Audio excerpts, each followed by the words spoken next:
Seja muito bem-vindo ao Entre Costas Podcast. Eu sou o Dr. Henrique Trajano de Moraes Costa, sou médico, host do podcast e estou aqui com a... Sou a Marina Costa, psicóloga. Não se esqueça de se inscrever no canal, deixa o seu like, compartilha e siga a gente lá no Spotify também.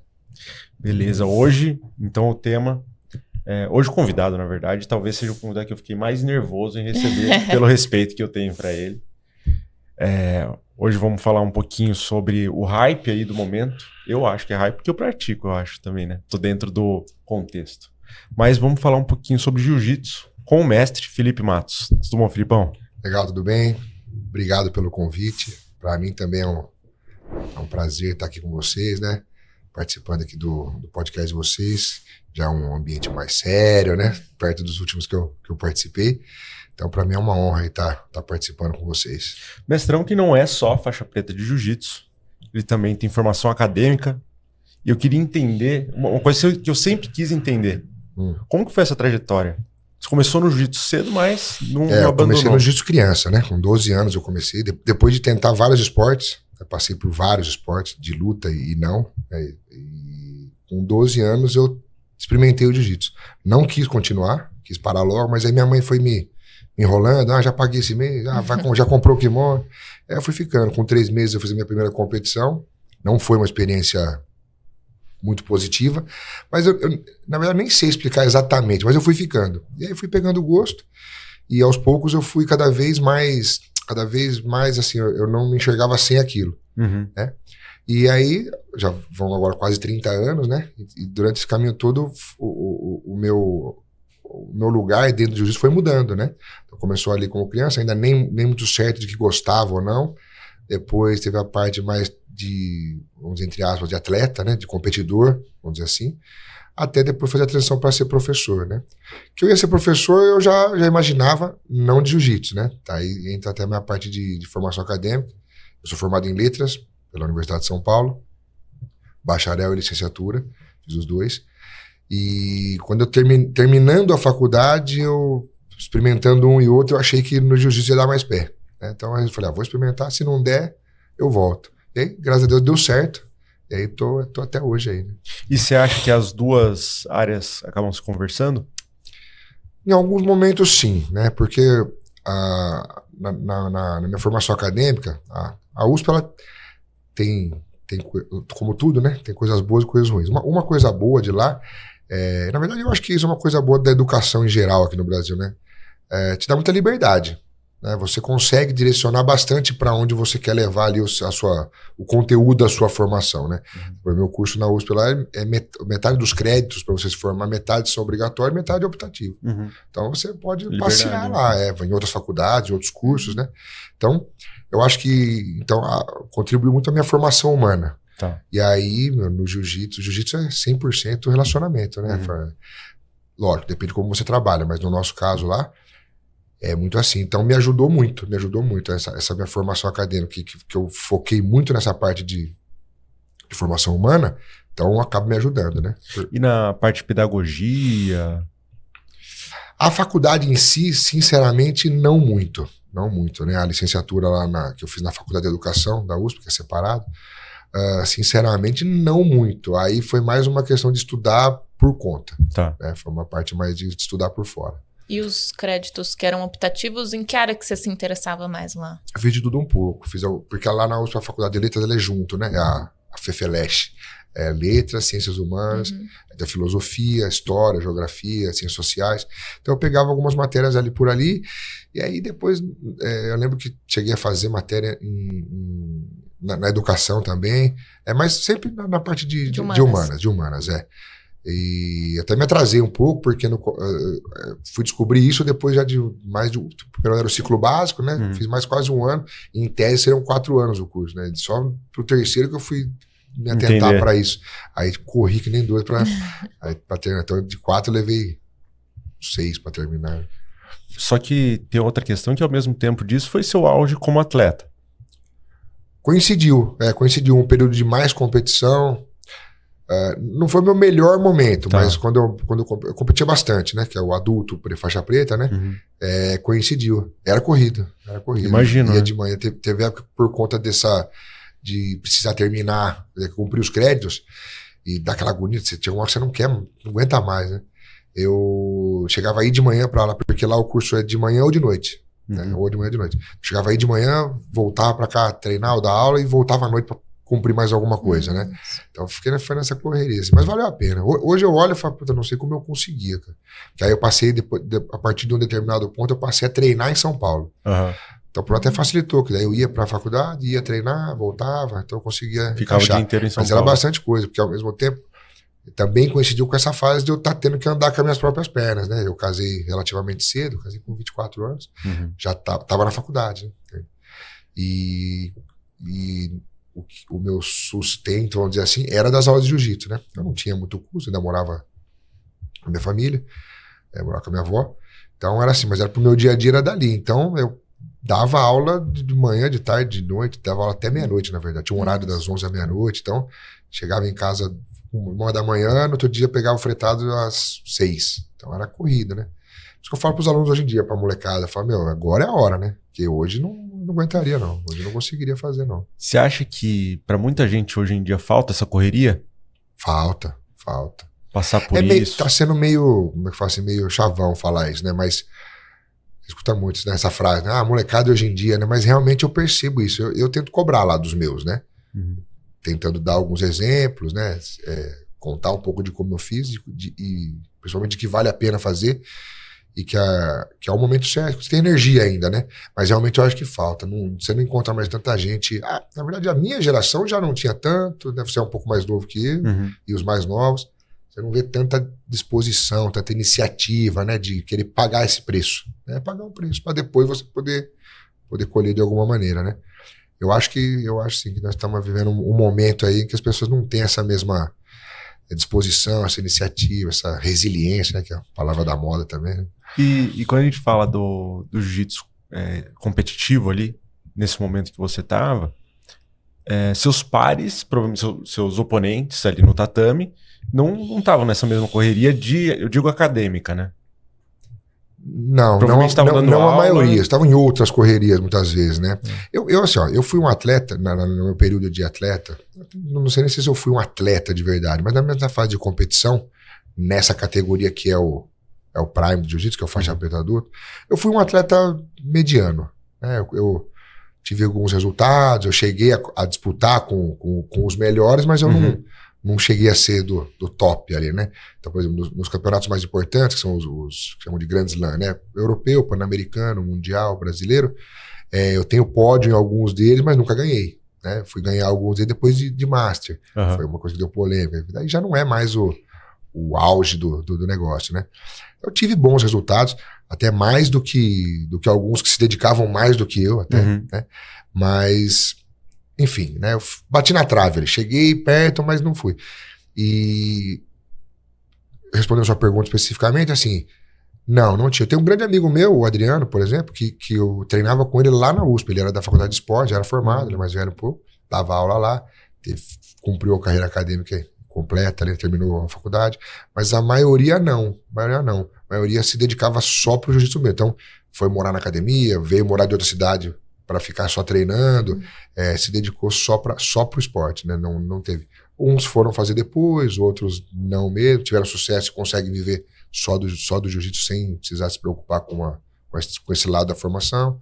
Mas realmente não era a maioria, né? Não era a maioria. No jiu-jitsu no Rio de Janeiro tem algumas faculdades particulares que são um pouco mais fortes, né? Acho que a Gama Filho... eu não sei nem se existe ainda, né?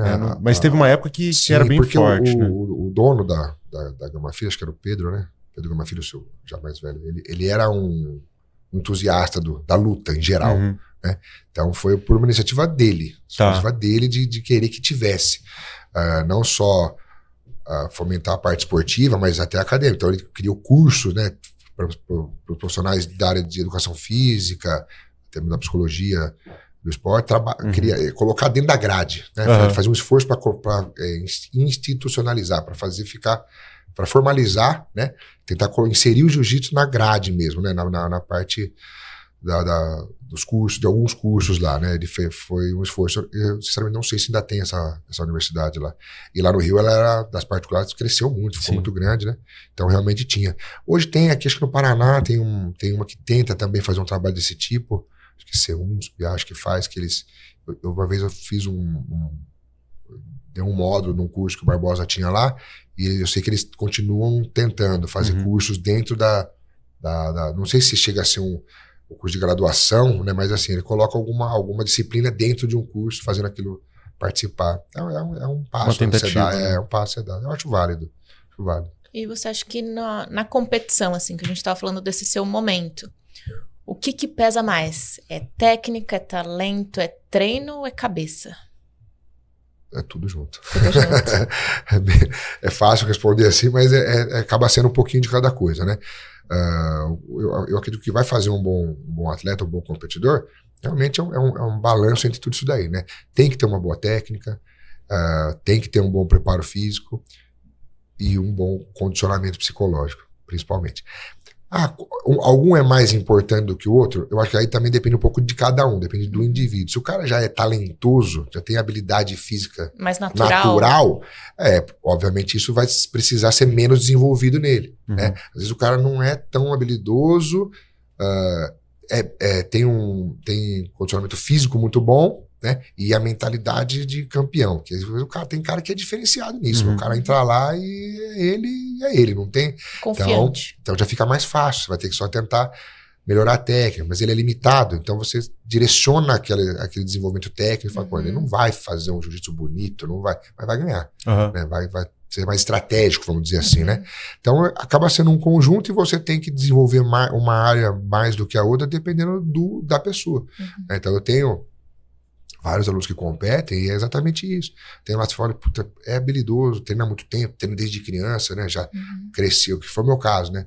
Eu cresci com o meu corpo fazendo aquilo, então é muito mais fácil do que alguém que começa já mais velho, né? Então eu tenho lá, puta, o cara tem potencial, fisicamente, né, não tem lesão, não tem nada, mas aí o psicológico não ajuda.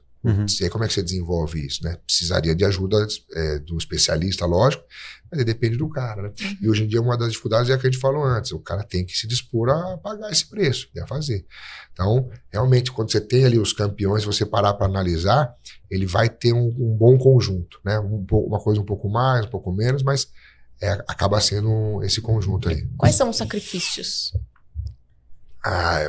Não é fácil, né? Qualquer esporte, quando você vai pro alto rendimento, é sofrido, né? É sofrido, é a rotina, é todo dia. Disciplina. É todo dia, disciplina, é saber lidar com as frustrações, principalmente, não só de resultado de competição, né?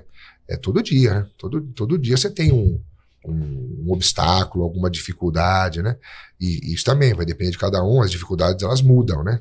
Porque não tem ninguém que não vá ter, ninguém vai viver um mar de rosas, né? Às vezes o cara tem uma condição social melhor, financeira, ele, beleza, se livrou de um problema, né? Ele já tem facilidade para chegar no treino, ter uma boa academia e tudo mais, mas... Às vezes vai ter uma lesão, por exemplo. Uma lesão, que isso foge do controle. Às vezes um problema pessoal vai atrapalhar no psicológico. Às vezes ele não desenvolveu essa casca emocional mesmo, exatamente. Né? Por ter tudo ali de mão beijada, né? Ele não desenvolveu isso. Com certeza, né? Porque e isso não necessariamente é uma regra, né? Porque esse ponto que você tocou, a gente escuta muito isso, né? De repente, a gente acreditar. Pode até ser que seja a maioria, mas não dá para você falar que é uma regra. Por exemplo, assim, o cara que tem uma condição social menos favorecida, ele fica mais cascudo, né? Mas isso pode ser a maioria, mas não é uma regra. Porque você assumindo isso, automaticamente o que tem uma condição melhor não vai ter essa mesma gana, essa mesma vontade de ganhar, né? Essa mesma disciplina. E não é uma verdade absoluta. Pode ser que na maioria seja, mas a gente na academia mesmo tem exemplos, né? De alunos que você olha o cara, pô, ele é bem nascido, bem criado, tem uma boa condição, e o cara todo treino é a vida do cara ali, né, mano? Você pega o Thiagão, pô, lá que treina com a gente, né, mano? O cara, você olha pra ele e fala, esse cara aí, mano, é bonito, né? O cara todo treina a dureza, né? E quando competia, hoje não compete tanto, mas... Ele veio aqui, né, Thiagão? Veio aqui. Ele não compete mais, é ator, tudo mais, mas as vezes que competia, Meu Deus, o cara não... É a mentalidade que o cara tem de campeão, de querer ganhar. E eu tenho outro que lá, em tese, esse cara precisava mesmo, assim, porque não tem as mesmas... E não tem essa mesma gana, né, cara? Então, você tem exemplos. Né? Você vê aquele menino do tênis, o João... Novinho, né? Aparentemente não tá precisando de nada, né? E, tá lá, não chega onde ele tá tão rápido, sem disciplina, sem abdicar de muita coisa, né? Pra conquistar os resultados, os objetivos. Então, eu acho que não é uma regra, mas é isso, tem que abdicar de muita coisa, tem que pagar o preço. Tudo é assim, né? Só conforme você leva o nível, no alto rendimento, no esporte, por exemplo. Se você quer praticar um esporte que seja por gosto, né? Não vai ser profissional, não busca rendimento. Seja lá qual for o seu objetivo, vai depender de pagar o preço, né? Então, só vou treinar porque eu gosto, quero aprender. Tem um preço a ser pago, né? Igual o Henrique, né? Ele adora, não fica sem, mas quebrou já um monte de coisa e continua adorando. Mas porque no final o custo-benefício é bom, né? É bom. A conta fecha, né? Os benefícios que acaba tendo, vale a pena. Né? Não é que tem que se cabrar, né? Isso aí foi acidente de percurso. Ah, não, o pessoal que joga futebol se quebra muito mais do que eu. Machuca bastante, Você não foi correr esses dias aí? Sim. Né? Você decidiu ir e foi correr ou não? Você deve ter vindo treinando, começou a correr, melhorou. E aí é engraçado, né? Que esse preço eu não tô disposto a pagar, Filipão. Da preparação física pra corrida, não. Porque o caminho eu não consegui achar o meu, pra mim, o meu prazer nesse percurso, né? Isso é individual. Mas eu queria, antes da gente ir pra essa parte dos benefícios, até psicológicos, queria entender. Você acha que essa parte psicológica mesmo, dos atletas e tal, aqui no Brasil hoje, ainda é muito negligenciada? Eu acho que tá bem melhor, mas ainda... Mas podia tá melhor, né? Eu acho que já melhorou bastante, mas ainda tem muito a melhorar, né? Antigamente, quando eu comecei, era algo que pro jiu-jitsu é um esporte novo, né? Como a gente fala sempre lá, o jiu-jitsu como arte marcial é muito antigo, mas como esporte é muito novo. É um esporte aí bem organizado mesmo, de uns 30 anos, né? Então imagina, quando eu comecei, nem se falava disso. Na verdade, nem preparação física era algo muito comum, né? Era bem mais amador ainda, né? Aí o pessoal começou primeiro a buscar preparação física e de algum tempo pra cá vem se dando mais importância a isso. E acho também porque tem se tornado uma necessidade maior no geral da sociedade, não só do jiu-jitsu. Então acaba refletindo.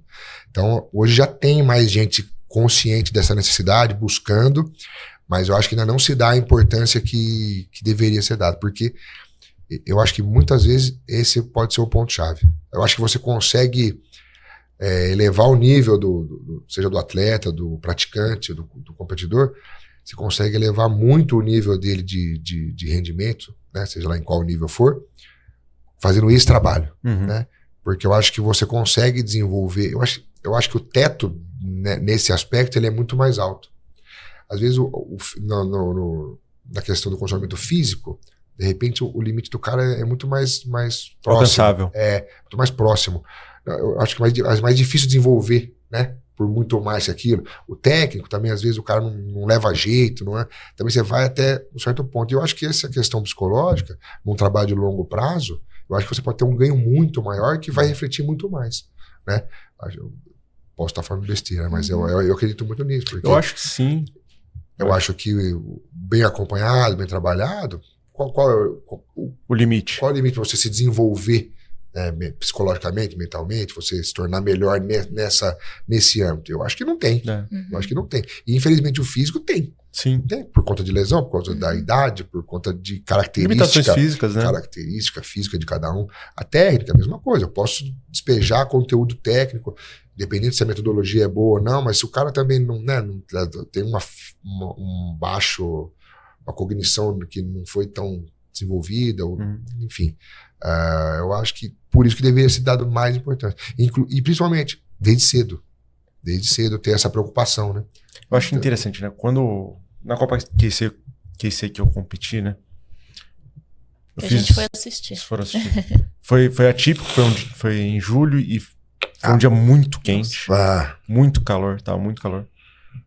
E aí eles passaram calor lá comigo. Nossa.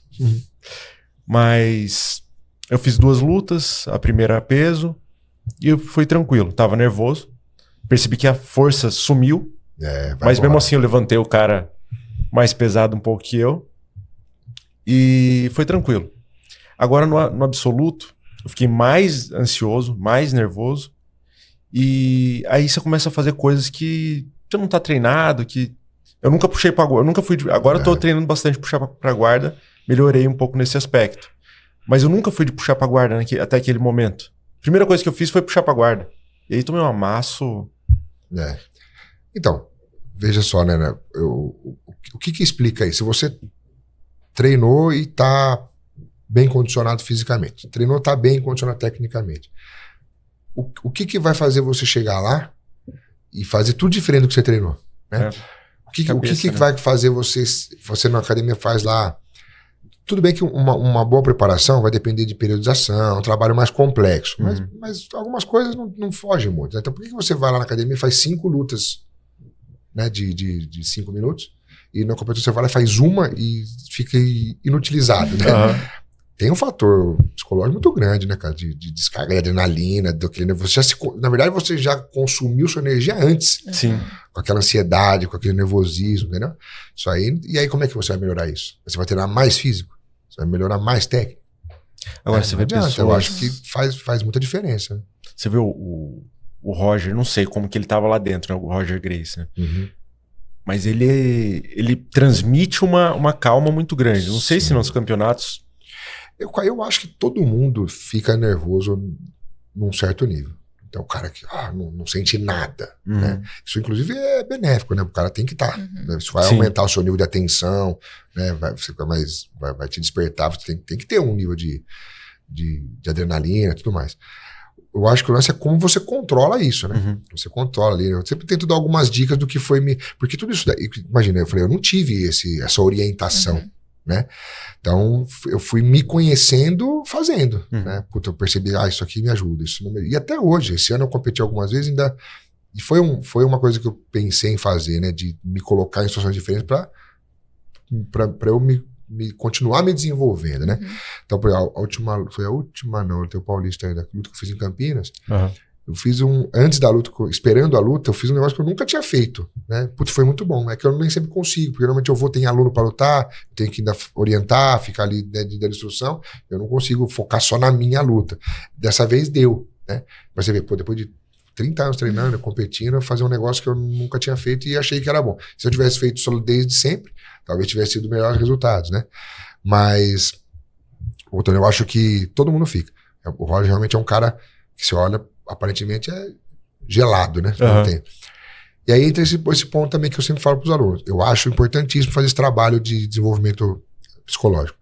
Só que você tem que ter no que se apegar, né? Você trabalhar essa confiança, essa autoconfiança e tudo mais, tem que ter algo concreto para se apegar. Não é só, né? Senão vira, né, ficar aquele negócio mentalizar, mas baseado em quê? Então tem toda aquela outra parte que foi feita. Né? Então por que o Roger tá lá confiante, tá calmo? Porque o cara tá com a técnica melhor que existe, né? Com o condicionamento físico no prime, isso ajuda, né? Você ter confiança. Né? O cara treinou mais ou menos. Chega lá na hora, a primeira coisa que o cara faz é se questionar. Né? Ele começa, será que eu vou cansar? Será que eu treinei? Ou será que o cara é muito forte? Será que ele é mais forte? Esses questionamentos vão te derrubando, né? Você foi competir. As primeiras vezes que a gente vai é normal. Você se inscreve numa categoria, tá cheio de gente lá, aí você começa a tentar ver com quem você vai lutar. Todo cara que você vai falar, puta, acho que é aquele. Você tá olhando um cara, de fora você olha, tem nada a ver com você. É muito maior, ou é muito mais velho, é de outra faixa, você nem percebe. Eu já tive aluno que fala assim, eu acho que eu vou lutar com aquele cara. Falo, mas ele, tipo, o cara era faixa azul. Eu acho que aquele cara que eu vou lutar, mas ele é roxa. Ah, é verdade. Porque o cara vai se apegar no pior. Ele tá vendo se o cara é forte, se o cara tem a orelha estourada, se o cara tem cara de mal.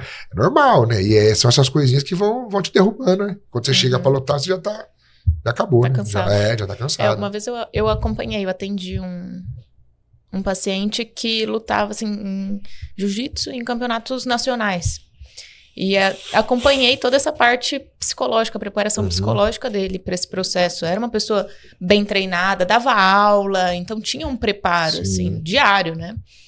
E aí eu senti um pouco isso aquele dia também na competição, como é um clima tenso.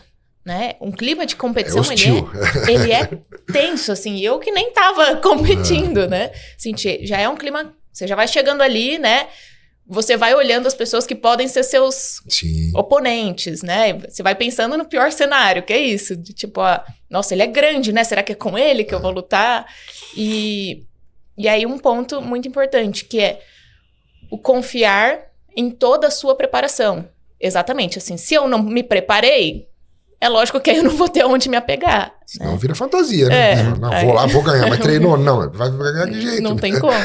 Então eu preciso ter evidências concretas, né? De que eu estou preparado para ir, eu estudei, eu sei, eu treinei, eu tive disciplina. E agora, nesse momento, o que eu preciso fazer? Né? Eu preciso... Para usar aquela ansiedade, adrenalina ao meu favor e não contra. Porque a luta, como é um esporte de contato, ela vai ativar a ansiedade como um mecanismo de sobrevivência ali, né? É luta ou fuga, é isso que a ansiedade significa. Naquele momento você vai lutar, literalmente. Então, tem um fator psicológico, tem um fator físico ali, natural, né? Provavelmente o coração acelera, respiração mais curta e rápida, todo o seu sangue vai para o seu músculo, que é bom para você naquele momento, você amplia seu campo visual, isso é ansiedade. Naquele momento, dá para ser usado a favor, porque a intenção é, de fato, lutar. Mas, se ela estiver muito elevada, ela vai fazer um sequestro emocional, que a gente chama, ela vai tirar a sua racionalidade, que eu acho que é aí que vai entrar naquele momento a técnica, a estratégia. De onde eu ponho a perna, o braço, o que eu vou fazer agora, nesse movimento. Então já tá medular, né? A pessoa treina tanto que aquilo já tá... mais automatizado. Automatizado. Sim. Mas e aí existem técnicas, né? Que a gente pode fazer nesse momento pré, assim. Não, legal. Nossa, você falou, você foi falando assim, ó, e eu vou identificando exatamente os pontos que você falou numa situação ali de luta, né? Falou, respiração curta. Eu tento dar algumas dicas, mas eu sempre, para tudo na academia, né? Para alimentação, que eu não sou, obviamente não sou um exemplo, mas eu sempre mando procurar um profissional da área, um especialista. Mas eu dou algumas dicas. Então, por exemplo, esse lance da respiração, eu falo, presta atenção, quando você vai lutar, naquela hora, na beira ali, né? Quando você vai entrar, né? Você vai pisar no tatame para entrar. Presta atenção que, invariavelmente, você já tá ofegante. Antes de entrar. Aí, meu amigo, 1 minuto, você tá cansado. Tenta controlar essa respiração ali nesse momento antes, pra você tentar, né, se recompor, tudo mais. Por quê? Eu percebi de mim. Aí eu falo, caramba, por que eu já tô... Já foi, já. E eu percebo, às vezes, quando eu tô lutando, começa a luta, pega no cara, o cara já tá. Falei, isso, já tá... Queimou largada. Já desbalanceou, né? Então, são esses pontos. E como você disse, eu acredito que isso é treinável, né? É treinável. Mas, voltando, eu sou chato nisso porque é onde me pega. É pagar o preço, né? Então, se é treinável, tem que treinar, tem que se dispor a fazer, procurar um profissional. E as pessoas estão dispostas a isso, né? O primeiro passo é o cara admitir que ele tem esse problema, que ele fica nervoso. Porque a maioria que você chega na competição, você chega lá, você vê na cara dele que ele tá nervoso, o cara tá pálido, não tá com a boca seca. Meu, calma, não, eu tô de boa. Não tá, meu. 100%, né? Mas se o cara não admite que ele tá nervoso, já ferrou. Ele tem o primeiro passo é esse. Então ele vai se dispor a falar, não, eu tenho um problema, eu tô precisando de ajuda e vou procurar. E aí procura. E aí ele vai se abrir, né? Porque aí você abre uma caixa, né, meu, que pode vir de tudo, né? Então aí ele vai entender por que ele tem esse, de repente, tá faltando esse equilíbrio emocional. Aí, pode ser por um monte de motivo, inclusive alguns que o cara não quer mexer. E o jiu-jitsu ainda é um esporte predominantemente masculino. Sim. E aí, nesse ambiente, a gente falar do homem na terapia também é uma questão de admitir que eu preciso de ajuda, de achar que é uma fraqueza, precisar de ajuda, e não é. Você falou do ambiente do campeonato ser um ambiente hostil, né? Ser um ambiente tenso. Ainda é, porque não adianta, é a competição. Mas era muito pior. Era muito pior. Hoje em dia é comum você ver o pessoal ali dentro confraternizando, sabe? Já, ainda mais dos masters, né? Que são o pessoal mais velho, já passou um pouco daquela ânsia, né? De querer ganhar, de precisar ganhar muitas vezes. Então já melhorou muito, mas ainda tem, porque você vai entrar lá e vai lutar. E tem hoje em dia tem uma distância do público pro tatame, né? Antes o pessoal tava ali em cima, né? Dependendo do campeonato, nossa senhora. Eu vi a luta sua com o Durinho, né? O pessoal tá em cima, cara. Não, isso foi num estadual aqui em São Paulo, mas o brasileiro, no Tijuca, lá no Rio, cara, dá pra quase tocar. O cara da torcida quase... Eu tive uma luta no tênis clube que foi uma polêmica danada. O árbitro, eram 3 árbitros. O cara de fora pegou no árbitro de ponta. Caramba, né? Hoje em Barueri lá é ótimo. Longe, no Ibirapuera, São Paulo também fica até longe demais. Tudo melhorou e vem melhorando, né? Então, mas ainda é natural que vai ter esses problemas. Então, de novo, eu volto nesse ponto. Eu acho que é treinável, né? Deveria ser, né? Mas tem que pagar o preço. Você tem que se dispor a fazer, né? Tem que se submeter a buscar essa ajuda e se abrir para receber ajuda, né? E a torcida impacta no psicológico? Muito, muito. E aí, de novo, né? Foi no começo, né? O jiu-jitsu é uma disciplina de humanas, né? Então varia demais, não difícil ter um padrão exato. Então a torcida interfere muito. Positivamente? Às vezes sim. Negativamente? Às vezes. A sua ou a do outro? Também. Então, por exemplo, tem gente que depende como o cara lida com isso. Então, em tese, vai ser bom. Se você tiver bastante torcida a seu favor, ok. Às vezes não. Às vezes isso vai vir como uma responsabilidade maior, sabe assim? E aí atrapalha o cara. Mas aí como é que faz? Pede pra torcida não ir? Não ir. Entendeu? Porque ele fala assim, ó, o cara vai lá lutar, daí você já tá nervoso. Aí você olha e fala, putz, meu pai, minha irmã, todo mundo veio ver. E agora? Isso vai chegar em você como força, né? Como motivação pra você ir melhor, ou uma cobrança, uma responsabilidade que vai te deixar mais nervoso, e aí vai descambar para tudo aquilo de negativo que tem. Então, mas que interfere com certeza. Mesma coisa, muita torcida contra. Vai atrapalhar? Você vai se sentir pressionado? Ou não? Vai te dar mais vontade, né, de se provar, né? Então, tem de tudo isso aí. Eu já tive todos esses sentimentos aí, dos dois lados.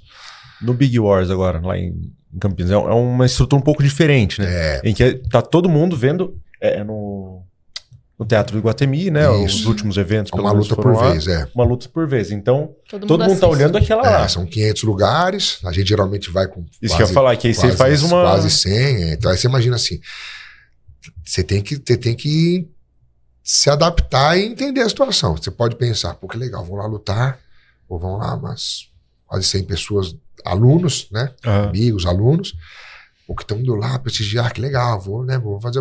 E você pode ficar assim, caramba, o cara pagou ingresso, se deslocou até lá, e se eu perder, meu? Decepção da galera. Como é que fica? E aí isso daí vai te atrapalhar, né? Então, é um trabalho de você balancear isso daí. Tem gente que tá nem aí pra nada, lida melhor. Tem gente que tem que pensar, né? E tem gente que daí já nem vai. Tem gente que nem vai. Eu já teve aluno, que eu indico alguns alunos para lutar. Eu teve aluno que eu falo, não vou levar porque não vai ser legal pro cara. Não vai ser legal pro cara, né? Mas com certeza é mais difícil nesse sentido, porque na competição lá no ginásio, monta-se 12 áreas de luta. Tá dividido, 12 né? ao mesmo tempo. O ginásio é enorme. Aí eu sempre falo pros alunos, o cara fala assim, eu não quero lutar, tô com medo. Mas medo de quê? Machucar é muito difícil na competição. E medo de perder. Eu falo, você vai lá lutar, tirando sua esposa, se você levar seu pai, sua mãe, um colega de treino, cara, você vai entrar, lutar, perder, sair, ninguém nem viu. Se a gente não prestar atenção, não vê. Então, calma, não tem ninguém, porque eu falo, vou passar vergonha, mas ninguém nem tá preocupado com você. É diferente lá num evento que é só você lutando, ou você vai fazer a final do absoluto preto adulto, que é a luta que tá todo mundo esperando pra ver. Aí já é mais difícil. Então, eu já vi atletas, os caras de ponta, já vi os dois caras, do cara que, cresce com isso e do cara que encolhe. Né, do cara que encolhe. E o que você fez nesse último, antes um pouco da luta desse último evento? Você não... Normalmente, quando a gente vai, a gente chega a ir até em 3 nesse evento aí, né? E aí eu acabo normalmente sendo o último a lutar. Então daí eu chego lá, a gente pesa, daí eu já fico mais nervoso com os alunos lutando do que quando eu vou lutar, né? Então eu já fico ali, né? Não relaxa. Aí luta um, tem o outro. Aí luta o outro. Aí eu começo a pensar na minha. E aí, de novo, você já teve um desgaste ali. Já não tô 100% como eu deveria, né? E aí, nesse último evento, a gente também ia eu e mais gente, só que aí um machucou, não encaixou luta pro outro, acabei indo sozinho. né? Não que eu quisesse, mas acabou ficando sozinho. Então eu já falei, puta, eu vou estar só eu. E a minha luta era, sei lá, antepenúltima. Tipo, a de 12 a minha era 10ª ou a 9ª, sei lá. Então tinham 8 lutas antes. E aí eu percebi que eu cheguei lá, eu percebi que eu tava começando a ficar um pouco ansioso, um pouco nervoso. Falei, puta, não é agora. Porque eu fiz uma luta antes também, no mesmo formato, aí perdi. Empatou, a arbitragem deu pro cara, enfim. E o que eu fiz antes, também é o que eu não fazia nunca, que era aquecer muito. Peguei o Dante lá que foi lutar também. Nossa, aqueci, fiz posição e simulo, estratégia. Fiquei suado. Nossa, nunca tinha feito. Só lá perdi. Cara, por mais que não tenha relação exatamente, né? Cara, vou fazer diferente, né, nesse outro. Que é o que eu sempre fazia. Eu nunca fui de aquecer muito, né? Aí eu vi que tava muito tempo, eu comecei, sabe, ficar e falei, quer saber, eu vou deitar ali no canto. Dormi. Da primeira até a 7ª luta lá, não, dormi. Dormi mesmo, dormi. Aí o Jacques tava lá comigo, tudo, né? Eu falei, qual que tá? Tá falando, não, já é a próxima. Só levantei, me troquei, me arrumei e fui. Puta, melhor coisa. Melhor coisa. Você tava relaxado. Muito. Mas não dá pra fazer isso sempre, né? Na verdade, não dá pra fazer isso, né? Quase nunca. Essa luta foi guerra, né? Foi, mas até porque eu me soltei mais. Entendi. Sabe? Eu não fiquei tão preocupado em fazer o que eu sempre faço, sabe? Eu sempre puxo pra guarda. Falei, não, vou ficar em pé. Se ele não puxou, daí eu puxei. Mas eu deixei a luta acontecer mais. Né? Até não deveria ter feito. Se fosse pensar assim, ó, eu só quero ganhar, só esse o objetivo. Então você vai fazer sempre uma estratégia, tudo certinho e tudo mais. Mas não foi o caso. Então a luta acabou ficando até melhor, né? Seria o ideal sempre, né? Mas... O formato, ele predispõe uma luta mais show, assim, né? É o que o dono do evento gostaria, né? Mas aí, cara, quem tá lá lutando faz o que dá pra ganhar, né? E outra, tá certo, né? Sim. Tem uma regra. Tudo que é dentro da regra, se o objetivo é ganhar, tá valendo, né? Tá valendo. E até analisando aí, obviamente, psicologicamente, o que você falou da pressão, desse preparo, do tipo, se tem alguém da família, pode ser bom, pode ser ruim, vai depender da pessoa e do momento. Por quê? Já tem às vezes, bem frequentemente, uma ansiedade de desempenho, né? Sim. Aquilo que eu coloco o meu valor naquele resultado. Então, se eu ganhei, eu sou um sucesso, eu sou uma pessoa boa, e aí se eu perdi, eu sou o fracasso, né? Ao invés de, cara, tô numa competição, faz parte, eu perdi, então eu posso aprender com isso, né? E melhorar e me desenvolver, entender onde eu errei para me desenvolver. Não, eu sou isso e acabou. Mas a questão da família vai muito depender de como é a relação dessa pessoa com a família, se os pais foram pessoas muito críticas, né? Se tem uma cobrança da família, ou se tem um encorajamento da família. Não que isso seja regra, ou né? Ou naquele momento, né? Naquele momento. Às vezes não é algo do histórico, mas naquele momento não tá legal, né? Isso vai aquela relação, né? No dia anterior, dia anterior foi ruim. Teve uma discussão ali com a esposa no dia anterior. No dia. Lá, né? Antes de entrar... Né? Indo pro evento, teve uma discussão, a cabeça já vai para outro lugar. Exatamente. Esse negócio falou, né, do desempenho, do resultado, né, dessa expectativa, né? Tem a nossa, né? Hoje para mim, uma coisa que, aqui, ó, a gente conversando, né, racionalmente falando, eu sinceramente não acho que quando eu vou competir, o meu resultado vai interferir no meu trabalho como professor. Tipo assim, né? Putz, perdi, os alunos falam, isso, acho que não tá tão bom, vou trocar de academia, já não é mais o B. Aqui assim, mas não tem como falar que conforme vai chegando, no dia, na hora da luta, você não pensa, né, na expectativa dos outros, né? Que sempre é alta. Aí você fala, caramba, não vou decepcionar. E aí, conforme, dependendo da proporção que toma o negócio, né? Você acha que vai decepcionar um ou dois mais próximos, você vai decepcionar 500 ou 1000, ou seja lá, né? Até os que não são seus alunos, mas já te conhecem, estão lá, porque tem os reforços que vêm dos outros, né? Também, mesmo positivos, pode atrapalhar. Então, você chega no ginásio, ou chega no evento para lutar, você encontra o cara, vai lutar, vai ganhar, não, louco. Você fala, cara, eu vou ganhar, depende de mim só, né? Então, não tá garantido. E é isso daí, às vezes, fala assim, é positivo, né? É um reforço positivo. Mas também vai te colocando uma carga, você fala, bom, é mais um ali que se eu perder, vai se decepcionar. E assim vai, pô. Dependendo do evento, você passa por 20 desses, você fala, puta, mais 20 ali que eu tenho que, né, que eu tenho que atingir a expectativa. E no final das contas, a expectativa é toda sua, né? Não é dos outros. Agora aqui, com certeza. Mas não, vai na hora, no dia lá, que a não, cabeça da gente vai, né? Você vai criando minhoca, né? Você vai ficando, né? Então não é fácil mesmo, realmente não é fácil. E outra coisa, até teve um episódio que a gente falou sobre o mindfulness, né? E eu acho que durante a competição, isso é muito positivo, estar presente no momento presente. Se você tá na luta com a cabeça em outro lugar... não tem como, toma. Vai dar problema. E isso acontece, né? Já aconteceu muitas no treino vezes acontece, né? Muitas vezes. Você se inscreve na competição, porque tem isso, né? Do momento que você decide lutar, você se inscreve até lutar, acontece um monte de coisa. Então ninguém se inscreve para lutar numa competição se não tiver confiante. E é muito mais fácil estar confiante lá sentado em casa do computador, né? Aí começa a soltar as chaves, você vai vendo com quem você vai lutar. Já pode ou não abalar a sua confiança. Até chegar no dia pode acontecer um monte de coisa, né? Tem um monte de fatores externos, né? E esse estado que você falou, né? De você estar lá, né? Tudo mais, não é fácil. Não é fácil. Tem gente que tem mais facilidade, né? Eu tenho amigos que conseguem, meu. A vida do cara fora tá de ponta cabeça. O cara entra lá e não muda nada. Eu não sou assim, não, cara. Eu não sou assim, não. Eu tô lutando e pensando no problema que tá lá fora. Aí já tive. Já performei muito mal, né? Por conta disso. Não gosto de usar como desculpa, né? O problema de cada um, né? Não pode tirar o mérito do outro, mas que acontece muito. Mas isso é treino também. O estar presente é treino. E você não pode deixar só para treinar naquele momento. É igual quando a gente fala do exercício de respiração para quem tem crise de ansiedade. Você não vai fazer o exercício só na crise. Porque você não vai conseguir. Você nem sabe, né? Não vai dar certo. Então, você tem que treinar quando está tudo bem, diariamente, para o seu corpo ir entendendo. Para quando a crise acontecer, você saber. O mindfulness é a mesma coisa. Então, você vai treinando diariamente, às vezes 3 minutos no dia, para quando você precisar, você saber, né? Fazer o exercício. Esse episódio foi bem legal que a gente trouxe o cara que trouxe o mindfulness pro Brasil, né? Ah, que legal. E ele tava falando de vários momentos, até escovando o dente, que é estar presente fazendo aquela ação, né? Porque a gente já liga o automático em todo momento, né? Até na luta você liga o automático às vezes. Sim. E a hora que você vê, já... Não, começa a competir sempre, né, meu? Que nem teve um ano de eu fazer 70 e tantas lutas. Pro jiu-jitsu é bastante. Isso aí vira... Você banaliza, né? Você vê que nem escovar o dente. Pô, você pensa pra escovar o dente. Você vai lá, escova o mais rápido possível, né? E vai embora.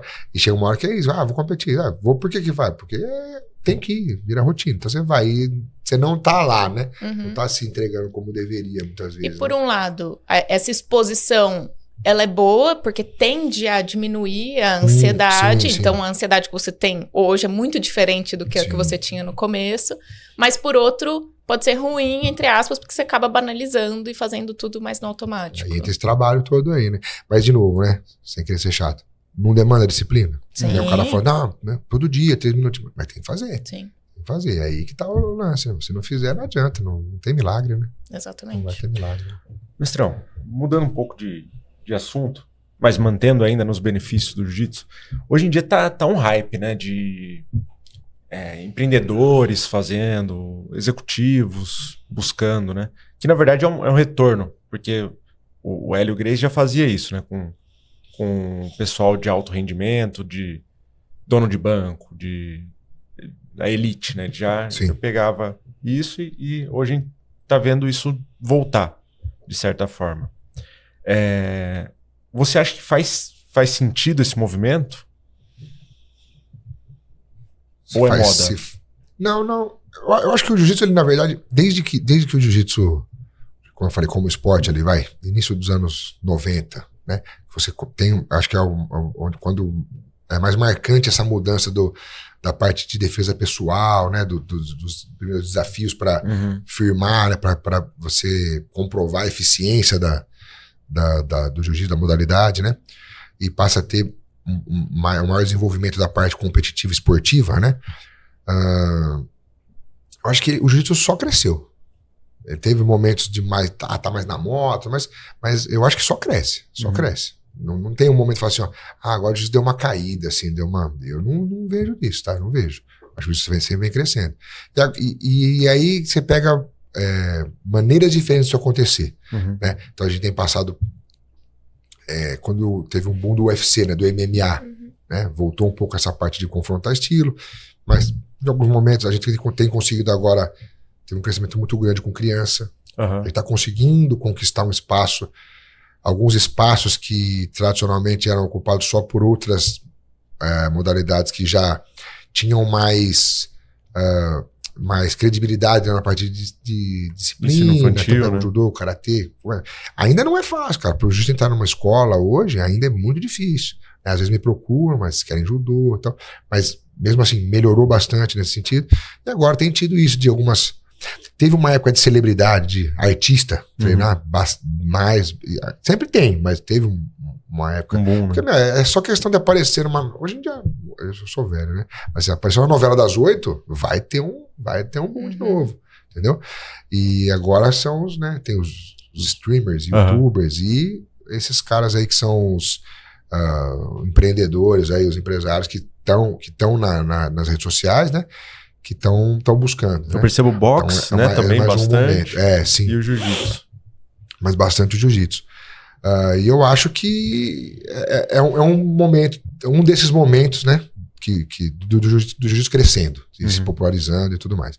Eu acho, como a gente falou no começo, né? Pode ter essa percepção de que não tem marketing ruim, né? Não tem. Que eu não acredito, eu acho que pode ser ruim. Mas nesse ponto eu acho bom. Eu acho bom sim, porque. Se tem uma coisa que esses caras eles são espertos, tá certo? São, em geral, vendedores, né? Estão vendendo alguma coisa. E o que acontece é que eles perceberam que o jiu-jitsu é um produto excelente, né? Então, eles estão ali, alguns estão só tentando realmente buscar um benefício para ele mesmo. Com certeza, alguns já estão pensando em como eles vão monetizar, vender isso, né? Como eles vão poder pegar esse produto e eles venderem.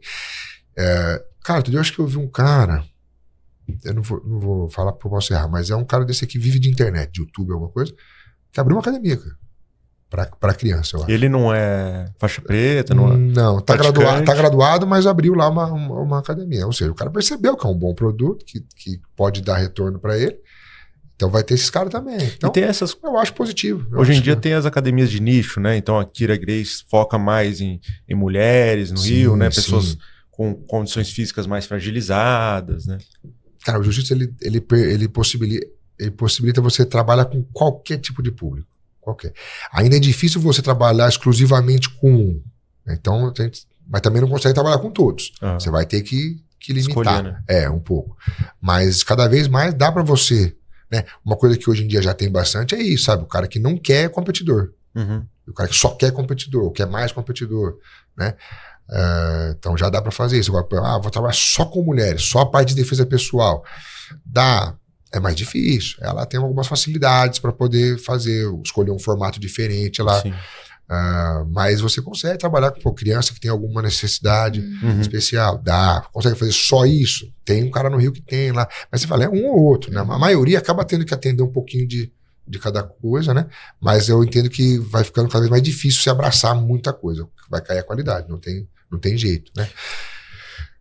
Mas só um ponto curioso, né? Em relação ao negócio do fale bem ou fale mal, mas fale de mim.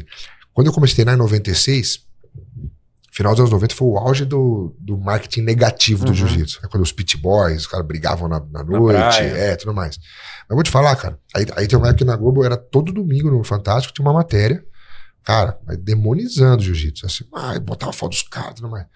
Cara, vou te falar, tem um negócio desse domingo no Fantástico, segunda-feira, cara, academia lotada de gente querendo treinar. Era impressionante. Teve aquele desafio jiu-jitsu e luta livre no Rio. Esse foi mais cedo, né? Nos 90, mas aí teve em 97 teve uma luta do Renzo Gracie com o Jim Tadeu. Foi meio um revival dessa rivalidade. Que pagaram a luz, então isso que eu ia falar. Quebraram o ginásio inteiro. Eu tava no Rio lutando brasileiro de criança. Tinha 13 anos. Né? Mas minha mãe aqui, vendo, porque o pessoal na época não sabia o que era uma coisa e o que era outra. Na hora que saiu lá, ela achou que era onde eu tava. Né? Desesperado. E também não tinha, né, celular, internet, essas coisas. Mas enfim, foi um exemplo. Na semana seguinte disso aí, cara, puta academia, de treinar na academia no centro aqui, era pequenininha. Mas lotado de gente, cara. Lotava de gente. Entendeu? Acho que hoje em dia mudou um pouco a cultura da galera em geral, né? Não sei se refletiria dessa maneira. Acho que seria mais negativo, né? E não teria tanta... Mas você vê como não dá pra explicar algumas coisas, né? É. Mas eu acho que esse dos empresários, dos influencers aí treinando, eu acho que pode ser positivo, sim, cara. A justificativa que muitos trazem seria, por exemplo, você desenvolver raciocínio em momentos de pressão, né? E aí você traz para uma pressão literal, né? Você tá ali sendo amassado e ter que parar para raciocinar, porque se você desesperar, realmente... Você não pode nem parar para raciocinar. Você tem que raciocinar enquanto as coisas estão acontecendo. É verdade, né? É verdade. É uma coisa que é comprovado na prática, né? Esse é um deles, né? É um deles. Mas eu acho que tem vários outros que, para esses caras, não sei nem como eles abordam. Eu não acompanho, sinceramente, eu não acompanho. Tem alguns até competindo, né? Porque dentre esses benefícios que você vai ter praticando jiu-jitsu, você consegue depois também escalar isso, né? Então, você vai ter esse benefício quando você começa a treinar. Já é um desafio você ir lá numa academia e se matricular. Começar algo novo. Um cara desse que já é um cara, muitas vezes, já bem sucedido, ele está acostumado a ser uma pessoa dominante no ambiente que ele vive e convive, e ele vai ter que chegar num lugar novo, onde ele não é nada, né? Não sabe nada, ele está começando por baixo, né? Então já é um desafio e ele já vai ter ganho com isso. Né? Se ele se dispuser a fazer, ele já vai ter ganho. E aí ele vai aumentar o volume, a intensidade de treinos. Vai ter mais benefícios. E aí quando é o auge disso? Quando ele se desafia a ir para a competição. Aí ele vai... É o maior desafio de todos. E já tem vários deles fazendo isso, né? Sim. Tem competido aqui no São Paulo, pelo menos. E aí também já tem como... Lembrei agora, né? Eu vi outro dia 2 deles aí fizeram uma luta meio casada, tudo bem, meio que beneficente, alguma coisa, sabe? Mas ninguém faz nada sem ganhar um pouquinho. E não tá errado, né? Não tá errado. Sem ter algum ganho, meio que não financeiro, né? Mas seja de marketing, de imagem, exatamente. E é bom, a maré sobe, né? Todo mundo sobe junto. E acho que você estava no último brasileiro que vários deles estavam lá em São Paulo e tal. Sim, a maioria assistindo, né? Entrando lá. Mas você via maior presença de pessoas mesmo nesse sentido? Sim. E aí quem tem que melhorar em relação a isso é a gente, cara. Quem é do jiu-jitsu, né? De ser receptivo, porque esses caras podem ajudar. Né? Se eles estão vindo e estão dispostos a passar uma imagem positiva, né? Vender o nosso negócio como algo bom, é bom pra gente, né? Mas o pessoal do jiu-jitsu, de novo, a gente tem melhorado cada vez mais, mas a cultura não é essa, né? O pessoal do jiu-jitsu tem uma cultura assim muito fechada, né? Muito casca grossa, então e até hoje você escuta ainda. Aí então, o que aconteceu no brasileiro, por exemplo, né? Quem foi lá assistir foi o Júnior. O Sandy Júnior. Ele foi lá assistir. E ele faixa preta, inclusive, eu acho. Eu acho que é. E ele entrou lá na área de atleta, onde não pode todo mundo entrar. Aí primeiro questionamento. Por que ele tá lá? Meu, não dá pra você negar que o cara é uma personalidade, né? Que tá lá. Vão entrevistar o cara, ele faz uma propaganda, o filho dele treina, o filho dele tem aqui em Campinas, numa academia. O filho treina e tal. Cara, esse cara tem um poder de divulgar o nosso esporte e atingir da gente que a gente não vai ter. Se você pegar o melhor... bolha, né? Se você pegar o melhor atleta do jiu-jitsu tentando fazer isso, não consegue o que ele consegue. Sim. Tá certo? Então qual o problema? Mas ele não luta, ele não é bom. Cara, não é esse o ponto. Né? Não é esse o ponto. Um exemplo que eu sempre dou, que eu cresci vendo isso no jiu-jitsu, era assim, né? Você via um cara com uma camiseta de jiu-jitsu. Aí você fala, o cara treina? Não treina. Então por que dá camiseta? Fica aí, meu, querendo pose, não sei o que tem. Deixa o cara usar, meu. Deixa o cara usar, qual o problema? Né, meu? Às vezes tá comprando, tá ajudando uma marca, uma loja, alguém que tá vendendo. E tá divulgando, né? Tá divulgando, então... É igual camiseta de futebol, se a gente for parar pra pensar, exatamente, né? Todo mundo que usa camiseta joga. Então esse é um exemplo de fatores que atrapalham, né? Que atrapalham. Eu sempre dou um exemplo. Quanta roupa eu já tive, sei lá, da Quicksilver. E nunca surfou. Mas nunca. Tênis de skate, nunca andei de skate. Né? E daí o cara que vem e fala, não, você não anda de skate, não pode usar esse meu tênis. Ele quer que você compre um monte. Né? Um monte, né? Então, é uma mentalidade que precisa mudar. Eu acho que esses caras, eles podem ser positivos. Porque não pode ter entusiastas de assistir o esporte, né? Porque não é só de competidor que vive esporte. E o jiu-jitsu não tem. Hoje quem consome jiu-jitsu na esmagadora maioria é o praticante. Dificilmente alguém que não pratica vai parar para assistir uma luta de jiu-jitsu, até porque o formato ainda não é atraente para isso. Não é. Então, tem crescido o mercado do jiu-jitsu porque tem aumentado muito o número de praticantes. Só por isso. Não está crescendo o número de espectador, de gente que consome, seja lá uma roupa, uma grife, porque gosta só. Geralmente é quem treina. E gente que faz esse trabalho já pensando nisso. Então, é você que vai comprar uma camiseta lá da academia e dar de presente pro seu cunhado e ele vai usar porque ganhou de você. Mas é um trabalho de formiguinha, né? Que pode acontecer, pode um dia chegar nesse ponto. Eu espero que chegue. Mas ainda estamos engatinhando. Aí vamos fazer a pergunta aqui para uma pessoa que teve essa experiência. O que você achou de assistir um campeonato? Qual foi a sua percepção? Primeiro, eu não sabia o que estava acontecendo, né? Quem estava ganhando? Eu assistia o MMA, a gente assistia o UFC, a gente assistia juntos. E aí Marina gostava do UFC. Eu adorava assistir. Na época do hype. É mais dinâmico, né? E aí eu ia entendendo, né? Também é mais de perto, você consegue ver o que tá acontecendo ali no ginásio. É mais longe, é mais difícil. Eu não sabia, então, o que pontuava, né? Como é que pontuava, o que você tava ganhando, você tava perdendo, porque se é por cima, se é por baixo. Uma loucura. São várias lutas acontecendo ao mesmo tempo, então às vezes é confuso pra onde eu olho o que tá acontecendo, sem ser no momento que você tava lutando ali. É um ambiente tenso, ao mesmo tempo é uma experiência legal, mas como você falou, não é uma experiência de show, assim. Talvez nesse específico que você foi, tenha esse formato diferente de uma luta acontecendo. Mas como são várias, é um ambiente, pra quem não conhece, meio confuso. Sim, com certeza. Não é fácil. O jiu-jitsu é um negócio difícil pra caramba. O jiu-jitsu é uma atividade complexa. Não é fácil. Não é diminuindo ou uma percepção negativa, né? Mas, por exemplo, uma luta de boxe, ou até mesmo no MMA. Qualquer criança entende que se alguém tá dando um soco no outro, ele tá apanhando, atacando, tá agredindo. E se eu der 10 socos nele e ele cair, eu ganhei. Né? Quem der mais soco ganha. Quem tiver mais machucado provavelmente perdeu, porque tomou mais soco. Fica mais fácil de você entender. No jiu-jitsu, não, como você disse. Poxa, na maioria das vezes, o que é o mais óbvio para quem tá olhando? Quem tá em cima tá ganhando. E não necessariamente. Né? No jiu-jitsu depende como você tá em cima, depende como você tá embaixo. Mas percebe como já ficou mais difícil entender? Né? Depende. Porque normalmente, eu sempre falo na academia, né? Uma resposta para essas perguntas de técnica no jiu-jitsu depende. E depende mesmo, né? Não é tão simples. Mas agora, como é que a pessoa que nunca treinou vai entender isso? Então, mesmo nessa luta, nesse evento que é uma luta só, se a pessoa não conhece, vai ficar olhando. E não vai entender. Até a luta a sua primeira que você ganhou. Eles perguntaram, né? E a gente não tinha entendido. Porque o cara levanta e fala, mas ganhou? A gente não tinha, ele falou, mas é claro que eu tava ganhando. De 9-0. É comum. Quando você vai em campeonato, você vê familiar, gente que não treina, é comum. A pessoa tá lá, grita, torce, tá? Aí quando acaba, ele fala, ele ganhou? Porque ele não sabe, está torcendo, entende, né? O cara, depende da reação do cara, mas às vezes o cara ganhou, mas tá tão cansado que levanta, nem comemora, fala, mas ele perdeu? Não, ganhou. Mas ganhou? Fica naquele. Não entende. Então a regra do jiu-jitsu ainda não ajuda muito para isso. Por isso que eu falo, é um esporte novo, ainda teria que. Tentam mexer, mas também quanto mais mexe, não melhora, piora.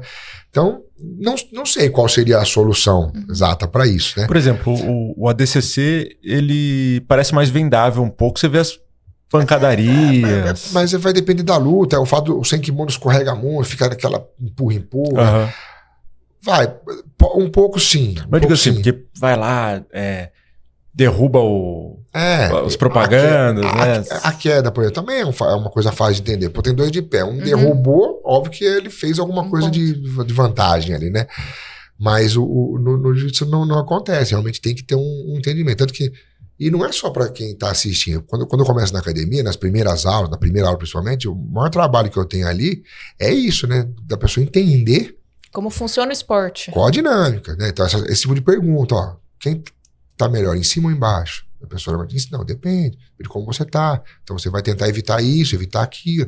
A pessoa tem o ideal seria, que é o que a gente tenta fazer, mas eu não consigo por falta de pessoal e de espaço, o que se chama de uma aula introdutória, uma aula antes individual, para quando ele chegar ali no grupo, Ele já olhar e...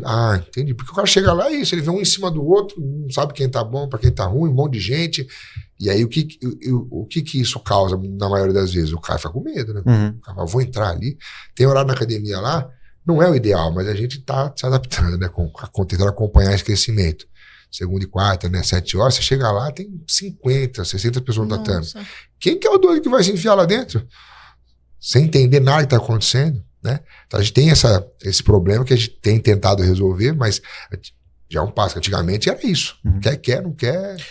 Tchau. Mais antigamente ainda, por exemplo, na Grace, na Raiz, tinha várias aulas antes da pessoa começar a lutar, né? Na verdade, se você pegar a Academia Grace primeira lá, do que fez 100 anos agora, né, do Hélio Gracie, eram só aulas individuais, né? E era aula de defesa pessoal, não tinha aula de grupo, de esportivo.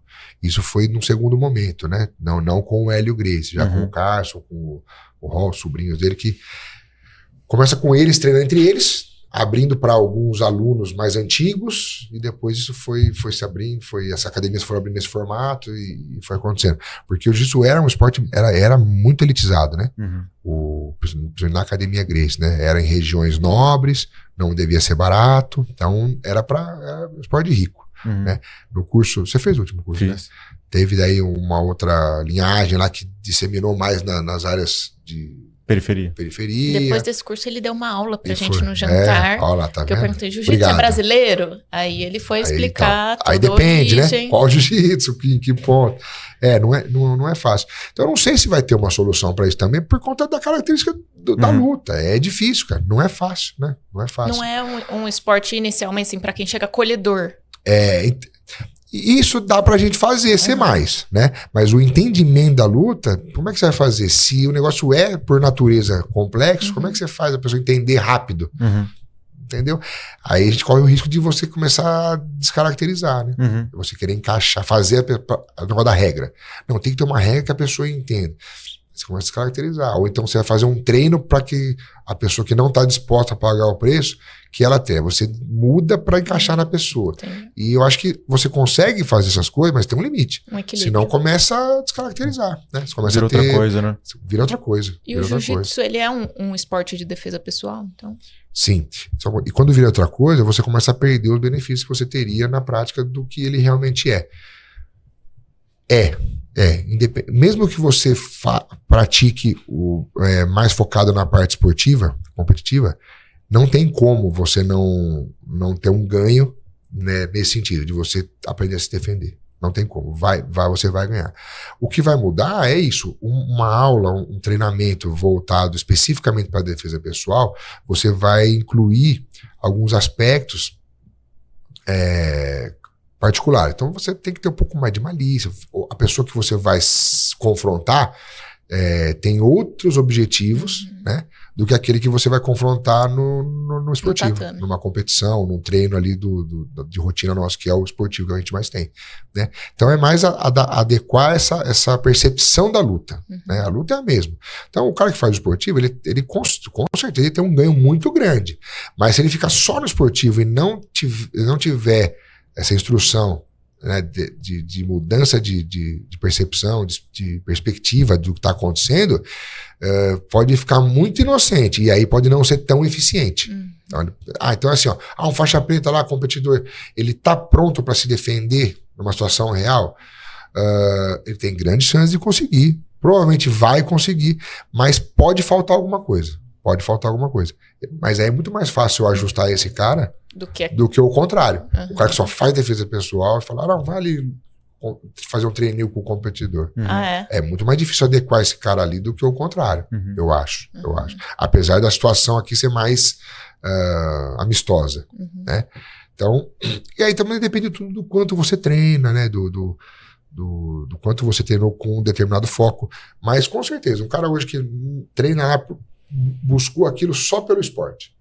Porque hoje em dia, graças a Deus, cada vez a chance de você ser agredido, apesar de a gente viver num lugar bastante violento, né, E aí eu acredito que a parte de defesa pessoal, eu não gosto muito, né? É melhor do que não ter nada, mas assim, quando você começa a lidar com arma, seja qualquer tipo de arma, eu acho que começa a ficar meio perigoso. Né? Meio perigoso. Então, se você falar de alguém te agredir fisicamente sem uso de arma, o cara, mesmo que o cara treine só esportivamente, não tá preocupado com isso, ele tá vivendo, né? Tá ali, vivendo, todo mundo ideal, ninguém vai tentar me bater e tudo mais. Mesmo esse cara, se vê numa situação dessa, ele se vira. E quanto mais ele treinar, melhor ele tiver, sabe, um competidor e tudo mais, ele vai se virar. Vai ter prejuízos, é exceção, né? Agora é óbvio, se ele puder ter uma carga de treinamento pensando nisso, não, se o cara vier me dá um soco, me dá um chute, me dá uma paulada e tudo mais, óbvio que é melhor. Porque são movimentos que não aconteceria no jiu-jitsu esporte. Exatamente. Agora, eu caio naquele problema. Hoje, eu já quase não consigo atender só no âmbito esportivo. Criança, níveis de criança, dividido por idade, depois iniciante, intermediário, avançado, competidor, não competidor, tudo isso esportivo. Como é que eu coloco mais a defesa pessoal dentro disso ainda? Então, eu tenho que dar um foco para aquilo que eu gosto mais, que eu acredito mais como ferramenta que vai ser o seu perfil de academia. Como ferramenta de desenvolvimento, que é o nosso foco principal lá, a gente pode falar disso também. Então eu acho que eu consigo ter mais ganho com isso, né, do que se eu pegar e falar, não, vamos fazer só defesa pessoal, que era o formato da Academia Gracie lá. O cara ia lá para aprender a se defender de uma agressão, de um soco, de um chute, de uma paulada, facada, de um revólver e tudo mais. Aí é uma opção, né? É uma opção. E aí vai ter quem defende, não dá pro cara ser faixa preta sem saber defender de uma facada. Eu acho que não dá. Depende do objetivo. Quem disse que não vai depender de cada um. E a maioria hoje procura isso. Não tá indo lá preocupado com uma facada. Exatamente. Ele tá lá buscando uma melhor qualidade de vida, né? Esses benefícios todos que o jiu-jitsu vai dar para ele no âmbito físico, mental, que eu acho que é o mais importante mesmo, né? E eu não vou conseguir atender todo mundo. Então, você tem que escolher, tem jeito. E para a mulher, precisa de alguma adaptação no esporte? Para fazer o esporte? Na prática, não. Acho que é legal a gente entrar um pouquinho nesse assunto, porque na AQC eu treinei em 3 academias. Foi o único lugar que eu percebi um tratamento diferente, mais acolhedor para a mulher, em algum âmbito. Porque o mestre faz uma seleção de... Não é todo mundo que vai lutar com as mulheres e tal. Explica um pouquinho isso pra gente, como que funciona. Na verdade, dentro da academia, desde quando eu abri a academia, há 10 anos que eu tenho a minha academia, eu dava aula em vários lugares, e a mentalidade já era essa, mas você fica limitado, né? Quando você não tem um lugar só para aquilo, você fica meio limitado. Então, em relação a esse ambiente acolhedor, né? Um ambiente que seja mais receptivo, essa sempre foi uma preocupação. Desde no layout da academia, na disposição das cores. Tradicionalmente, as academias de luta não eram um ambiente acolhedor, escuro, cheirava mal, as pessoas sem camisa, os caras sempre carrancudos. Tatame sujo com kimono usado, né? Permitindo que se usasse kimono sujo, que o tatame não tivesse tão... E aí, cada coisa vai contar, o material do tatame vai interferir, a cor do kimono também vai interferir... Tudo tem que ser pensado, né? Então, a ideia é que seja um ambiente mais acolhedor para todos. Para o iniciante, para a mulher, para a criança. Porque a criança não vai sozinha. Então, você tem que acolher bem os pais, né? Então, tudo tem que ser pensado, né? E aí, o que é importante ser feito? Tem que se criar uma cultura dentro daquela academia, daquele ambiente, para que isso aconteça. Beleza. Então, a primeira coisa é ter consciência disso. Agora, tem que fazer acontecer. Demora. É meio de longo prazo. No começo tem que ser uma coisa mais imposta e depois vai ficando mais fácil porque vira cultural. Então quem tá lá há mais tempo já sabe disso. E mesmo assim, às vezes a gente não consegue. Aí você tem que de novo, né, ser mais impositivo e selecionar. Adaptação para a mulher tem, lógico, né, na parte de material, né? Hoje na academia ninguém treina sem camisa por baixo do kimono. Antigamente era normal, o homem podia treinar com ou sem. Hoje lá na academia não pode, mulher obviamente não. Eu sempre oriento o quê? Que ela use o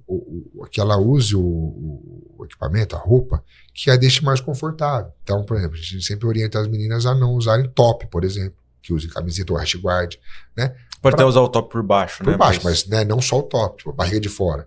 Ah, mas por que não? Para ela ficar mais confortável, né? Para ela ter liberdade de movimento sem se preocupar. Já é tão difícil aprender, já é tão difícil treinar, você ainda tá preocupado se a roupa tá no lugar, se ela tá exposta ou não. Então, isso é um tipo de orientação que para a mulher é uma coisa a mais do que tem para os homens. Fora isso, é comportamental. Né? É o que eu oriento lá, conforme o pessoal vai se graduando, é uma maior preocupação, né? Que o cara saiba como se comportar com cada pessoa que chega lá para treinar ou que está lá treinando. E aí, quanto mais ele se gradua, essa responsabilidade, essa consciência tem que aumentar. Então, por exemplo, quando chega uma mulher para treinar lá, eu vou escolher um parceiro de treino para ela. Não vai ser um outro iniciante. Porque esse cara, ele não tem necessariamente responsabilidades, uma maldade. Ele não tem nem condição de proporcionar uma experiência legal para essa moça. Né? Então ele não tem tanto controle sobre os movimentos. Não tem conhecimento. E ele nem tem essa responsabilidade. Ele está lá para começar. Ele está começando na jornada assim como ela. Então, ele com outro homem também tem o mesmo risco, mas os riscos são menores. Né? Então você tenta pegar alguém mais graduado. E aí esses mais graduados têm essa cobrança, né? Poxa, como é que você vai proporcionar uma experiência legal para esse colega? Seja uma mulher, porque daí ele vai ter que se adaptar para a mulher, para uma criança, para um iniciante, para um cara mais velho, para um cara com alguma que é menos favorecido fisicamente de qualquer maneira, porque o cara chega lá e cada um. Às vezes o cara chega lá bem fisicamente, mas você percebe que o cara tá com medo. E normal. Então, se o cara não souber receber, é uma vez. É uma vez que vai. A mesma coisa a mulher. É uma vez. Vai e a experiência é ruim. E o problema é que normalmente no jiu-jitsu, por isso que eu falo que as pessoas falam de concorrente, né? Não é ruim você ter concorrente. É ruim ter concorrente ruim. Porque se ele vai num lugar e não gosta, dificilmente ele procura outra academia de jiu-jitsu. Ele acha que jiu-jitsu é ruim. E aí ele não procura mais. Normalmente o pessoal vai numa academia de musculação e não gosta, ele faz o quê? Ele vai em outra de musculação. Ele não fala, musculação é ruim, vou jogar tênis. Aí ele fala, não, ele procura outra. E no jiu-jitsu acaba acontecendo, não acontece isso. Ele vai, não gosto de jiu-jitsu. Por quê? Porque eu fui lá, nossa, tá tendo... Mas na minha não é assim. Né? Não é assim. Então se ele vai num lugar que tem esse padrão, assim, alguns padrões de... alguns conceitos já, aí é questão de localização, afinidade pessoal, e o cara procura outro. Né? Que é o que acontece quando o cara já treinou mais tempo. E já identificou os benefícios do jiu-jitsu, ele quer aquilo pra ele, percebeu que o problema não é a modalidade, é o lugar. Aí ele procura outro. Mas numa primeira experiência é difícil. É só se o cara quiser muito mesmo, tiver determinado. Não quero, não gostei, vou em outra. Mas em geral, não. Então, tem a recepção de uma mulher na academia, né? Num treino, uma aula, ela tem que ter alguma adaptação, tem que ter uma preocupação especial? Tem, mas não só para a mulher. Para o iniciante em geral, para a criança, como eu falei, para os pais da criança, tem que ter essa preocupação, porque são abordagens diferentes, né? São abordagens. E a minha cobrança com eles lá é sempre essa. Você já sabe que é bom, você já consegue identificar, você já sabe que vale a pena pagar o preço. Aquele iniciante, não, a gente tem que convencer ele disso. Como a gente vai fazer isso? Então você tem que proporcionar uma experiência legal. O pessoal tem que sair de lá querendo voltar. Né? Tem que sair de lá querendo voltar. É fácil isso? Não é fácil.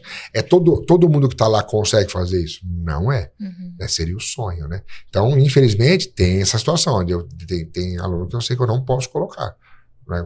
Mas por quê? Porque é mulher? Porque ele vai ter uma atitude deselegante, vai assediar. Não é nem por isso. Só não vai ser legal.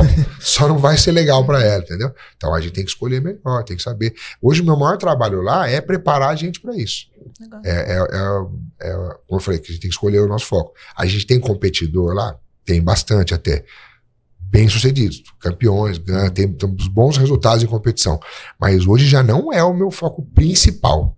Né? Hoje é formação. Né? Formação e formação de gente para ajudar a formar mais gente. Que eu acho que é o que vai, no longo prazo, fazer a gente continuar crescendo e mais gente poder ter acesso a isso. E as pessoas acreditarem, entenderem melhor como funciona e ver que vale a pena. Né? Qual que é a diferença tratativa de um competidor para um atleta e para o praticante? Hoje depois de identificado o objetivo, é mais fácil. Né? Porque o cara já sabe que ele quer competir, ou já sabe que ele não quer, é mais fácil. A gente na academia sempre apresenta a possibilidade da competição. Eu até certo ponto incentivo que se participe pelo menos uma vez, né? Como você foi lá, eu acho que é uma experiência que é enriquecedora, eu acho que vale a pena. Mas eu não fico cobrando que vá, que vire, que se torne competidor. Eu acho que é sempre bom ir. O cara foi, gostou, continua. Não gostou, não tem problema. Vai ficar bom também, eu vou cobrar, tem que melhorar, tem se desenvolver, tem metas, dentro do esporte. tem que ter objetivo. Mas não necessariamente precisa cobrar. Quando quer competir, a cobrança aumenta no sentido de frequência, volume de treino, tem que treinar mais, tem que se dedicar mais, como eu falei, em volume, em intensidade, em dedicação, porque ele tem outros objetivos. O cara não quer competir, não vai ser cobrado? Vai também. Mas eu tenho que entender que o objetivo do cara é outro. Então ele precisa de menos, né, de menos volume, de menos intensidade, de repente, né? Qual o objetivo dele? A gente vai cobrar ele de acordo com aquilo. Então, se o cara tá lá e tem como objetivo, por exemplo, sei lá, perder peso, é um dos objetivos do cara, você percebe, né? Além de orientar o cara, que tem que procurar um nutricionista, se alimentar melhor e tal, vou falar, tem que treinar. Né? Então são 5 rounds, faz todos. Você vai ter um gasto maior, vai te ajudar nisso também. O competidor nem é uma opção. O cara encostar para descansar no meio do treino já não é uma opção, porque competir não dá para descansar. Tem que fazer. Né? E com quem vai fazer? Tem que ir, não tem jeito. Já no outro caso, não, você consegue ser mais maleável em relação a isso. Né? O cara fala, tô cansado, tô machucado, eu venho só porque realmente me faz bem, mentalmente. Aí o cara chega lá, ele quer, de 5 rounds ele quer fazer 2. Dependendo do momento, sim. Né? Aí você pode até como vai trabalhar, né, para o cara fazer mais. Mas é num outro ritmo. É num outro ritmo, né? E aí também, em termos de competição, depende do nível de competição. O cara já é mais velho, Master 3, 4, gosta de competir, quer. Né? Agora o outro lá é juvenil, tá querendo começar a competir porque tem pretensão de um dia até mudar de equipe para ser mais profissional e tudo mais. A cobrança é muito maior, né? Não dá pra... Aí é sofrido. Aí é todo dia, mais de uma vez por dia, tudo mais. Então a diferença tem uma diferença de cobrança, mas na verdade o que precisa é alinhar a expectativa. E aí o cara entender que cada um vai ter que pagar um preço diferente. E quais são os objetivos, por exemplo, então, para criança? Na minha opinião, e o que a gente trabalha lá é formação. Contribuir para a formação. Acho que é meio pretencioso a gente achar que vai formar alguém, a gente vai tentar contribuir, a gente é ferramenta. Né? E se alinhado com os pais, melhor ainda, vai ter mais sucesso. Né? Então lá na academia hoje, nos 2, 3 níveis que a gente tem, né, que começa com 3 anos, né, e vai até os 12 ali, vamos colocar o infantil, né. Então no primeiro momento ali é desenvolver habilidades, desenvolver habilidade física, desenvolver habilidade social, principalmente, né, que eu acho que basicamente é isso que o pai está procurando ali como suporte, como mais uma ferramenta, uma ajuda na criação do filho, na formação da criança, do adolescente, do jovem, né? Então, no primeiro momento ali, é desenvolver habilidade física. A gente não tem preocupação nenhuma com competição. Pode aparecer? Pode. A gente vai dar o suporte na medida do possível? Vai. Né? Mas a gente não abre mão disso. Então, a gente não vai ter lá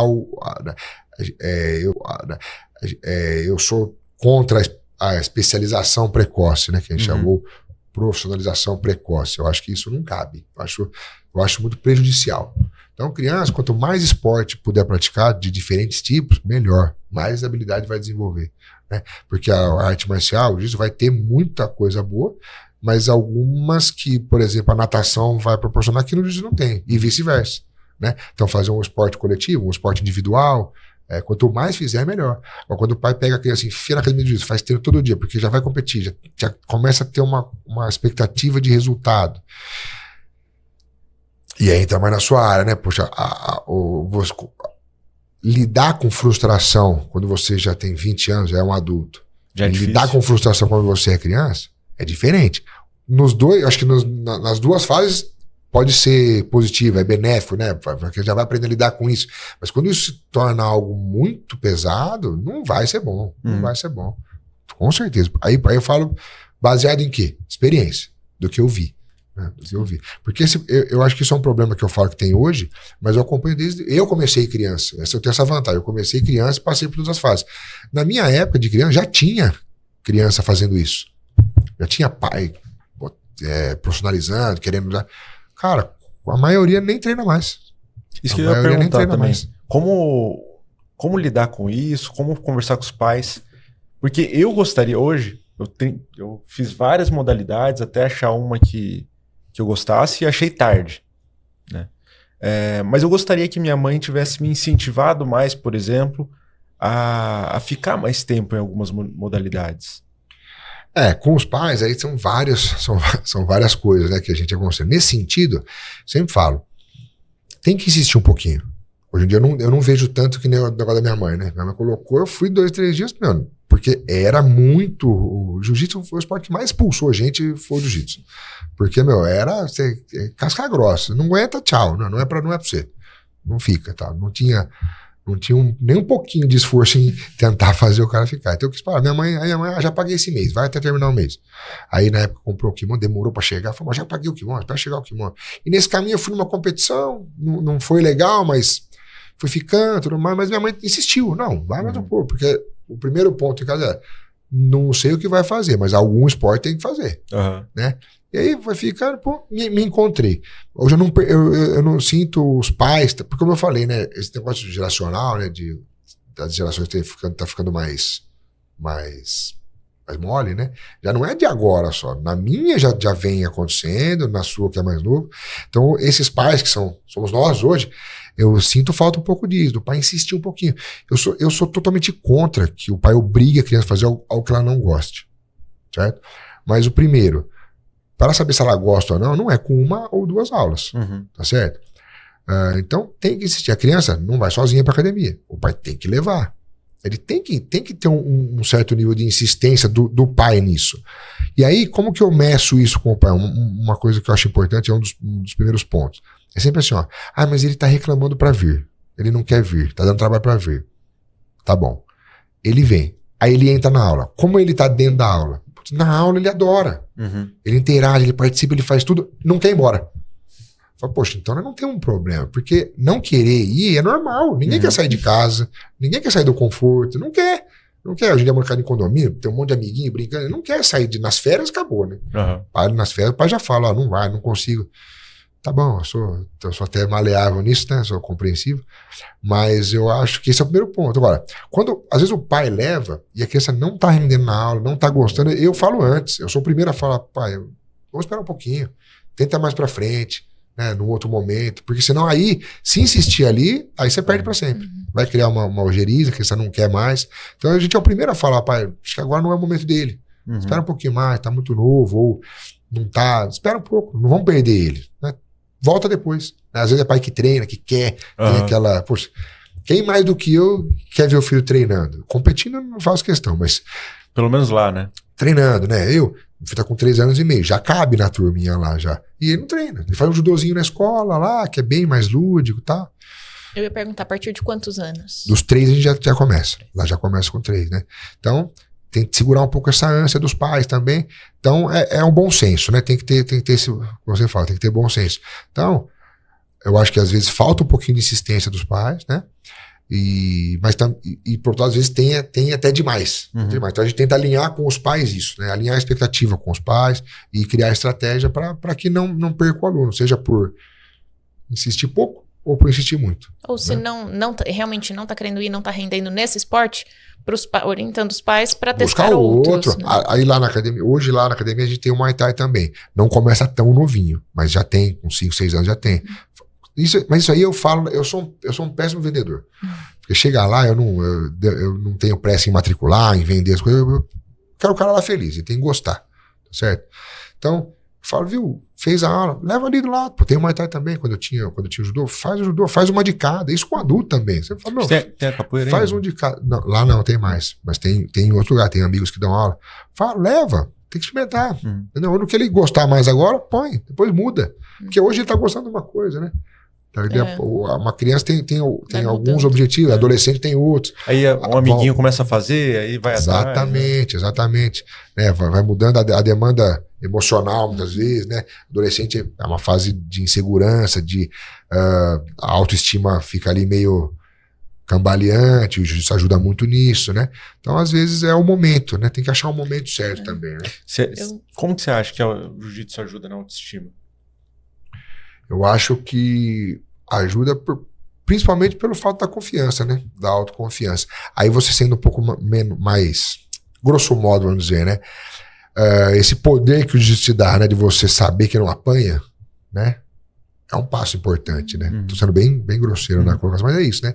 Porque o cara chega lá, cheio de medo, não, vou apanhar, isso aqui, daí então ele começa a treinar, ele já, um pouquinho que ele aprende, ele já se descolou de um grupo que não sabe nada, né? Então ele já começa a dar um pouco mais de confiança, né? Isso vai aumentando com o tempo. E aí você vê, essa mudança é muito legal de ver porque é nítida em adolescente, mas em adulto também. Pessoas que chegam na academia, que não te olham no olho, o cara olha pra baixo, você cumprimenta, você percebe o cara já nervoso em te cumprimentar, sabe? Na fala, e aí você vai vendo como vai mudando com o passar do tempo, né? A criança chega, te cumprimenta, molecadinha, assim, você já vê uma postura já firme, que melhora. Esse é o maior ganho que tem pra mim, pra mim isso é o mais importante. Você vai competir ou não depois, mas esse é o maior ganho, com criança, com adolescente e com adulto. A gente fala muito de criança e adolescente nesse sentido, mas adulto, cara, vocês trabalham com isso, né? Você vê como a sociedade tá difícil, né? Então chega lá adulto, cara, com esse nível de autoconfiança, de autoestima lá embaixo, e como ele ganha. Você tem na academia lá, pô, tem aluno que começou, sei lá, já com mais de 40 anos, né? Chegou lá cheio de medo, com vergonha de fazer as coisas, de experimentar, e hoje o cara é um problema pra mim no tatame, porque o cara é extravagante, o cara, sabe, todo... Fala, meu, menos, tá demais. Às vezes eu falo assim, ó, eu não sei se eu fico feliz ou só me arrependo de ter ajudado. Libertou, criou um monstro. Brincando, mas lógico, né, é muito bom, né, muito legal ver, porque você imagina a diferença que isso não fez na vida do cara. Porque aí você conversando, e eu tenho esse hábito de criar mais intimidade com os alunos, né? Com todos que eu posso, pelo menos. E aí você vê como isso reflete em outras áreas da vida, profissional, né? Na família, no casamento. Que eu tenho de esposa que, nossa senhora, me agradece porque o cara começou a treinar. Tem as que não gostam, porque o cara também fica viciado, tem de tudo, mas muda, transforma demais. E esse ponto das crianças, até essa semana uma paciente falou, era em outro contexto, né? Meu filho não tá querendo ir. Até que ponto eu insisto? Até que ponto eu realmente tiro ele? Eu falo, conversa com ele. Ouve, Sim. Por que ele não tá querendo ir? Né? O que tá acontecendo? É uma situação, às vezes, de um professor que humilhou ele. Vamos tentar entender por quê. Como é que ele tá se sentindo nesse contexto? Ou, não tá querendo ir porque ele não quer parar de brincar pra ir. Mas quando chegar lá, ele fica bem. Ou não, ou tá tendo algum problema com algum outro coleguinha, eu consigo orientar ele pra lidar com esse problema, ou é uma situação em que eu preciso tirar ele desse contexto porque realmente vai causar um prejuízo tentar insistir. Então, ouve também a criança, conversa com a criança, entende, conversa com o professor como que é essa criança nesse ambiente. E tentar resolver, né, os problemas. Encontrar essas estratégias é difícil pra caramba, porque não tem uma regra. Não tem uma regra, né? Que faz a conversa é uma estratégia, né? Porque você não tem uma regra do que fazer. Então, o trabalho conjunto dos pais com a academia, né? Comigo, com os professores, é isso que vai determinar o sucesso ou não. Porque pode ser isso, o professor manejou mal uma situação, tá manejando mal um relacionamento, só que às vezes ele não percebe o que tá acontecendo. Para ele tá tudo normal, a criança continua, na aula a criança não demonstra, né? E o professor acha que tá bom, tá tudo bem. Aí quando ele sai de lá, ele fala pra mãe, se ela não trouxer, ela não me dá a chance de consertar. Você fala isso pros pais. Seja lá qual for o problema, traz pra gente. Traz. Porque o pior que tem é o cara que vira as costas e vai embora. Porque daí, pra mim, só de repente não dá horário mais, e o cara sai insatisfeito. Fala. Na medida do possível, a gente vai tentar ajustar, né? Graças a Deus tem bastante criança. Então, às vezes, o professor tem que realmente direcionar ali um relacionamento. Aqui não tá dando, por enquanto não tá dando. Fica atento com isso, porque senão você perde, né? Isso é legal, então, tem que ser conjunto, tem que ser um trabalho conjunto. As crianças que não estão se dando muito bem, às vezes você tem a oportunidade de separar um pouquinho, depois você volta, vai lutar junto ali, vai ter que se confrontar de alguma forma. Porque, né? De novo, né? Tem um ganho com isso, né? Ganho social. Ele vai ter esse problema na escola também. Vai ter, em qualquer lugar ele vai ter. Todo mundo trabalha com alguém que mas não quer, é por isso também que eu vou pegar a criança e falar assim, não, é assim, a vida é assim. Se vira. Ela não tem maturidade emocional. Então a gente tem que conseguir construir isso de uma maneira que a gente possa colher o fruto disso, senão vai espanar, né? Mas é isso mesmo. E porque criança é assim, a facilidade é mais difícil trabalhar com criança por conta da responsabilidade. Mas muitas coisas é muito mais fácil. Criança não guarda rancor, sabe? Hoje tá ruim assim, daqui a uma semana é o melhor amiguinho de novo. E depois não é. Adulto, meu, quando você tem um probleminha com adulto, Sério? alguma rusga, nossa, cara. Pô, e homem, eu acho que é mulher, homem. O cara fica, nossa, magoado, aí fica dodó, e aí não quer. E aí geralmente é um negócio que se estende. Né? Criança é muito mais fácil, não tem maldade, não tem tanta malícia, assim. Tem que gostar, né? Criança tem que gostar, mas isso daí, pra mim, eu acho que é mais fácil e até mais legal, porque você tá ajudando a moldar, né? Então, realmente, a dificuldade é você encontrar as estratégias para fazer. Com o tempo fica mais fácil, porque por experiência, já passou por mais coisas, você já vai identificando e vai...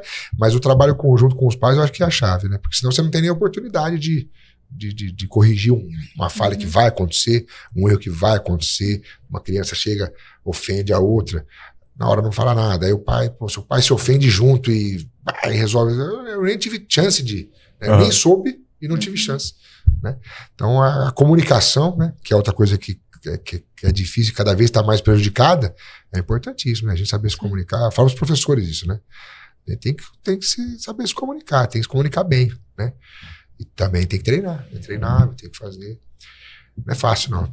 Filipão, e como que você lida, voltando um pouco pro assunto de competição, como que você lida com a impotência, às vezes, de ter treinado um aluno, você sabe o potencial dele, você sabe ali, por exemplo, numa luta contra um oponente que ele tinha tudo para ganhar. E você fala, o aluno não te ouve na hora da competição. Como você lida com essa impotência? Cara, eu já sofri mais com isso. Já sofri bastante com isso. Hoje vai depender muito de cada caso, né?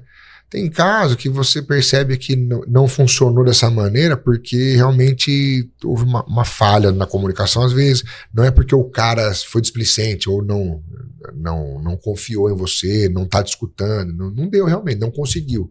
Aí dói menos, né? Dá mais trabalho às vezes porque você não tá conseguindo, mas é menos dolorido porque a limitação do cara, você tem que saber lidar com isso. E aí eu sempre tento trazer pra mim, eu vejo o que eu posso fazer pra melhorar. Quando você percebe que o cara não tá te ouvindo, né, tá achando que pode fazer de outro jeito, fazer melhor, aí eu já sofri mais assim, já fiquei mais irritado com isso, mas hoje em dia eu falo, pô, eu quero muito que dê certo, mas acho que o maior interessado é ele. Se ele não tá confiando, não tá querendo, ou ele tem que procurar outro lugar, ou vai ficar nisso. Né? Eu tenho minha limitação até onde eu chegar. Né? Então hoje eu sofro menos com isso, né? Mas acontece, né? E porque eu enxergo assim, quando a gente faz um trabalho conjunto, combina, vai lá e a gente não consegue executar, ou porque ele não conseguiu, ou eu não consegui me comunicar e não deu certo, a derrota é conjunta, é nossa, não é só do cara, porque é muito fácil pra mim, né? Cara, não sei, às vezes tem que ver onde eu errei também, e às vezes eu errei, às vezes não, às vezes é só dele, às vezes é mais minha, mas tamo junto, né? Agora, quando você percebe que o cara não tá se empenhando, não tá te escutando, não tá seguindo, aí a responsabilidade sai de mim, né? Eu posso me responsabilizar por aquilo que eu tô, né, que eu tô envolvido e que tá sendo feito junto. Saiu disso, eu vou sofrer por um negócio que não fugiu totalmente da minha responsabilidade, né? E isso acontece. E aí, voltando um pouco naquele assunto, né? Sobre você escolher o que você quer, né? Com o passar do tempo, hoje, né, eu já sei bem o que eu quero para academia. Então, quando surge um caso de um aluno, seja criança, adolescente ou até mesmo adulto, eu percebo que ele está querendo algo que não é mais o nosso objetivo, eu sou o primeiro a orientar que ele procure outra equipe. Né? Eu sempre tento falar, faz tudo o que tem para fazer aqui. Se não for suficiente, eu sou o primeiro a encaminhar. O difícil é esperar esse ponto. Geralmente a pessoa quer antes. E também sem problema, né? Dependendo da idade. Aconteceu esses dias com uma aluninha nossa, né? Tô percebendo e tudo mais. Então, antes que gere uma frustração no futuro, porque acha que perdeu tempo, né? Falo, não tem problema, vai. É a hora de arriscar, de acertar e de errar. E eu vejo que é muito comum o aluno voltar depois também, em vários momentos, né? Exatamente. Quando se faz da maneira correta, isso não é um problema. Né? Já voltaram vários, né? A porta fica aberta. E outros voltarão, outros não voltarão, né? Então, com certeza não voltarão. Mas eu falo sempre isso, porque eu tenho que entender isso, que eu, na minha idade, na minha posição, com o tempo de de academia, de negócio, de equipe, eu tenho que saber o que eu quero. Eu não posso mais ficar, eu acho que eu vou atirar para todo lado aqui. Não, eu não posso mais isso. Mas um aluno lá de 20 anos, 18, 19 anos, está no momento de não saber o que quer exatamente. E tem que tentar. E se de repente acha que é melhor lá, tem que né? Não vou conseguir controlar e impor o que eu acho. Eu posso até não concordar, mas não vou assumir essa responsabilidade. Que aí, não tem problema. Fazendo tudo direitinho, tá? Continuamos lá, né? E eu torço sempre para que tenha sucesso. Mas muitas vezes, quando retornam, né, a gente consegue... O que a gente tira de tudo isso, assim, né? Que a gente tá no caminho certo. Uhum. A gente tá no caminho certo, né? Porque a gente tá com a expectativa alinhada, né? Então, o saldo geralmente é positivo, né? Geralmente é positivo. Muito bom. E aí, psicóloga, mais alguma coisa? Acho que não. Não? Beleza. Filipão, antes de terminar, explica para as pessoas o que significa Keisei. Porque todo mundo me pergunta. Então, como eu disse, né? Eu no meu caminho no jiu-jitsu de quase 30 anos, eu comecei ali, minha mãe colocou para treinar, para praticar um esporte, eu tive a minha fase de competidor e depois a transição para ser professor. E aí eu dava aula em vários lugares. No começo eu não pensava em viver de jiu-jitsu, né? E nem ter uma academia. Para mim, do jeito que eu tava, dando aula em vários lugares, eu não tinha um espírito empreendedor, né? Isso foi se desenvolvendo com o tempo. Eu só abri a academia por necessidade, né? Os lugares que eu já não estava mais comportando, né? Então, eu não sabia se eu ia viver disso, não queria ter academia, mas uma coisa que eu sempre quis era ter um grupo legal.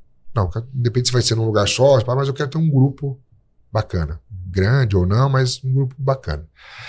E aí, quando eu abri a academia, eu falei, bom, agora facilita em muitos aspectos, né? E aí, já desde então, o que eu queria com esse grupo? Como eu queria... Qual o trabalho que eu queria que fosse feito dentro da nossa academia? Esse trabalho de desenvolvimento, né? De você contribuir para a formação. E aí, quando você vai abrir a academia, aí você passa também a ter um negócio, né? E aí entram as estratégias de administração, do marketing e tudo mais, e aí dentro disso envolve, tem que escolher um nome, né? Eu até contratei um amigo na época para fazer, né, o trabalho de criação da marca, né? Então ele veio com alguns nomes, aí você dá, né? Eu quero algo mais oriental, mais voltado para também com alguns nomes e um logo, né? Então ele veio com 3 opções do nome, todos com a letra K e o logo já pronto. O logo é o que é até hoje. Eu falei, o logo tá legal, mas os nomes ainda não... Porque quando você vai falar, né, algo mais oriental, japonês, para você sair de um nome de samurai para de um restaurante japonês é muito rápido, né? Então aí puta, gostei. Aí comecei a procurar dentro desse conceito, dessa ideia e de palavras, de nomes, e aí achei. Keisei, que era o que eu queria. Confirmei com alguns alunos que moravam no Japão, falavam japonês, para não colocar algo que não fosse, né? E, enfim, cheguei no Keisei, né? E aí, Keisei, o que significa Keisei? A palavra, né? O conceito é de formação. Formação no sentido de desenvolvimento, formação integral do indivíduo, né? Que se desenvolva em todos os aspectos. Físico, mental, que se contribua para o desenvolvimento integral do indivíduo. E aí, a palavra Keisei, que significa formação, ela é composta por 2 palavrinhas, né?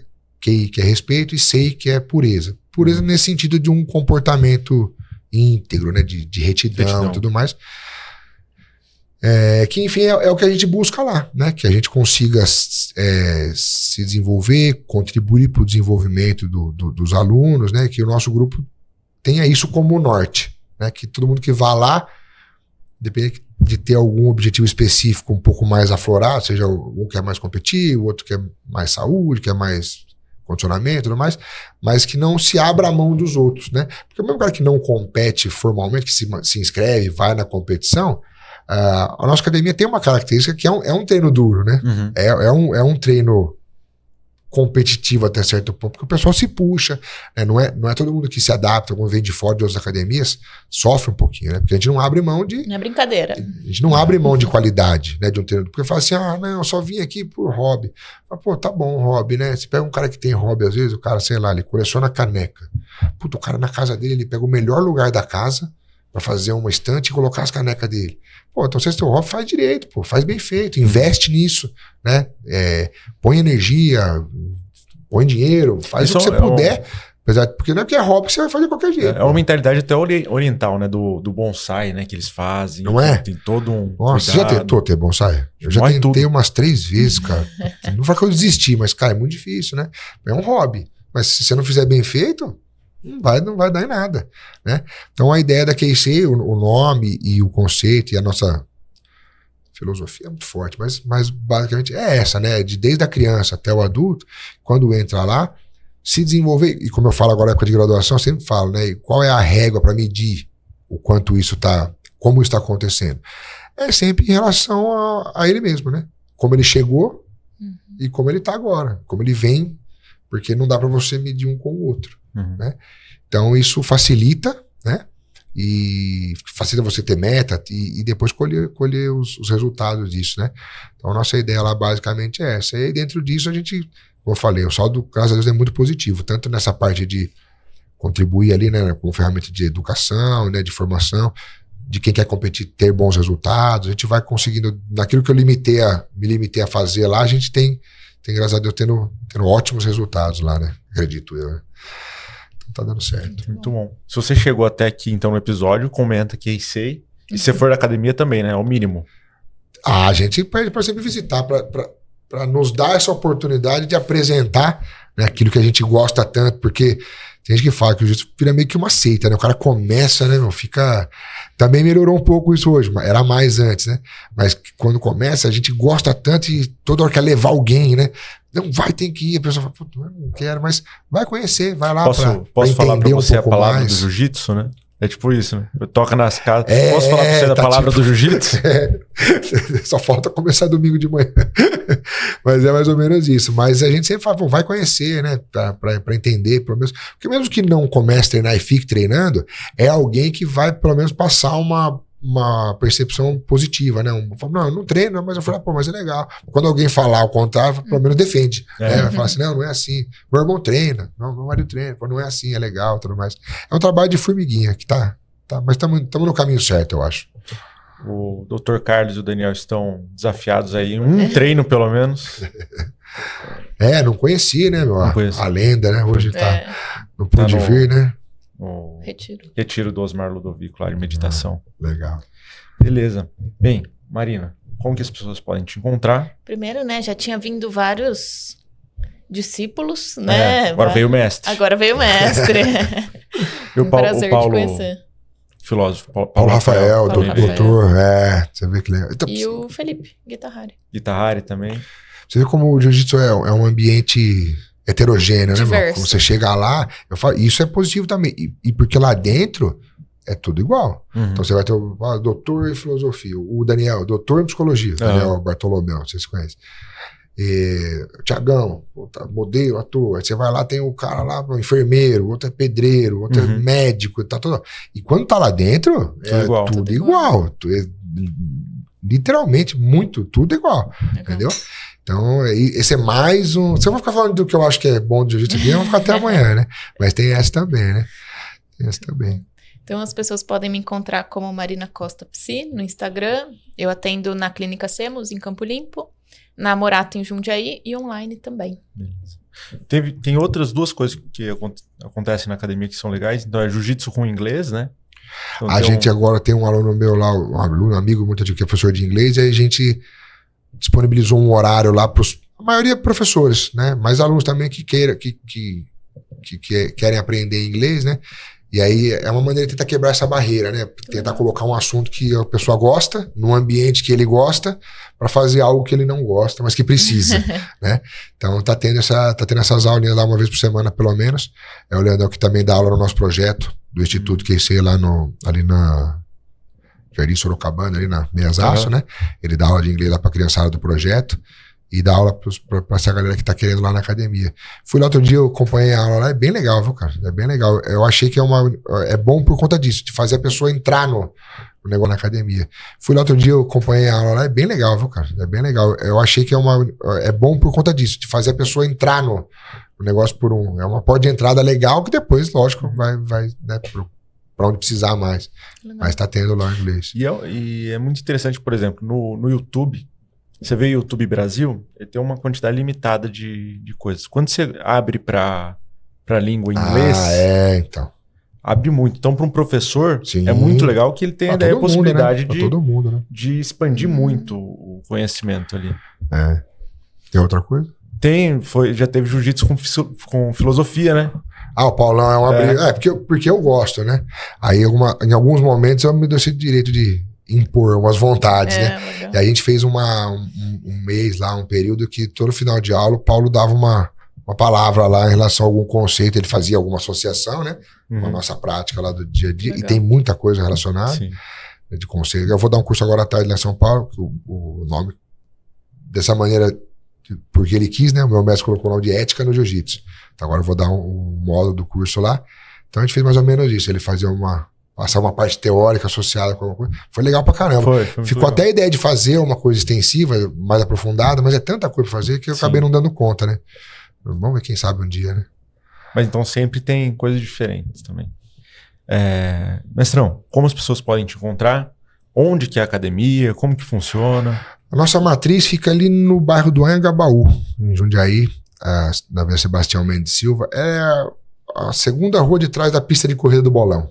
Então é bem centro aí, né, de Jundiaí, né? Essa é a nossa matriz. Nós temos as unidades de Várzea Paulista, de Itupeva, Louveira, Cabreúva, e no bairro São Gertrudes temos um polo lá também, né? Hoje o jeito mais fácil é a rede social, né? QC Academia, no Instagram aí tem as das unidades também, nosso site, www.qcacademia. E eu tô lá a maior parte do tempo, né? De casa para academia, da academia para casa, então a gente tá lá o tempo todo. Então fico aguardando a visita de todos, né? Agradecer o convite por estar aqui mais uma vez, fico sempre à disposição para o que vocês precisarem. Com certeza. Bem, então eu sou o Dr. Henrique Trajano. As pessoas conseguem me encontrar também nos mesmos locais que a Marina, na Morata, aqui em Jundiaí, na Clínica Semos, em Campo Limpo Paulista, online Brasil todo. E hoje, Felipe Matos esteve entre costas.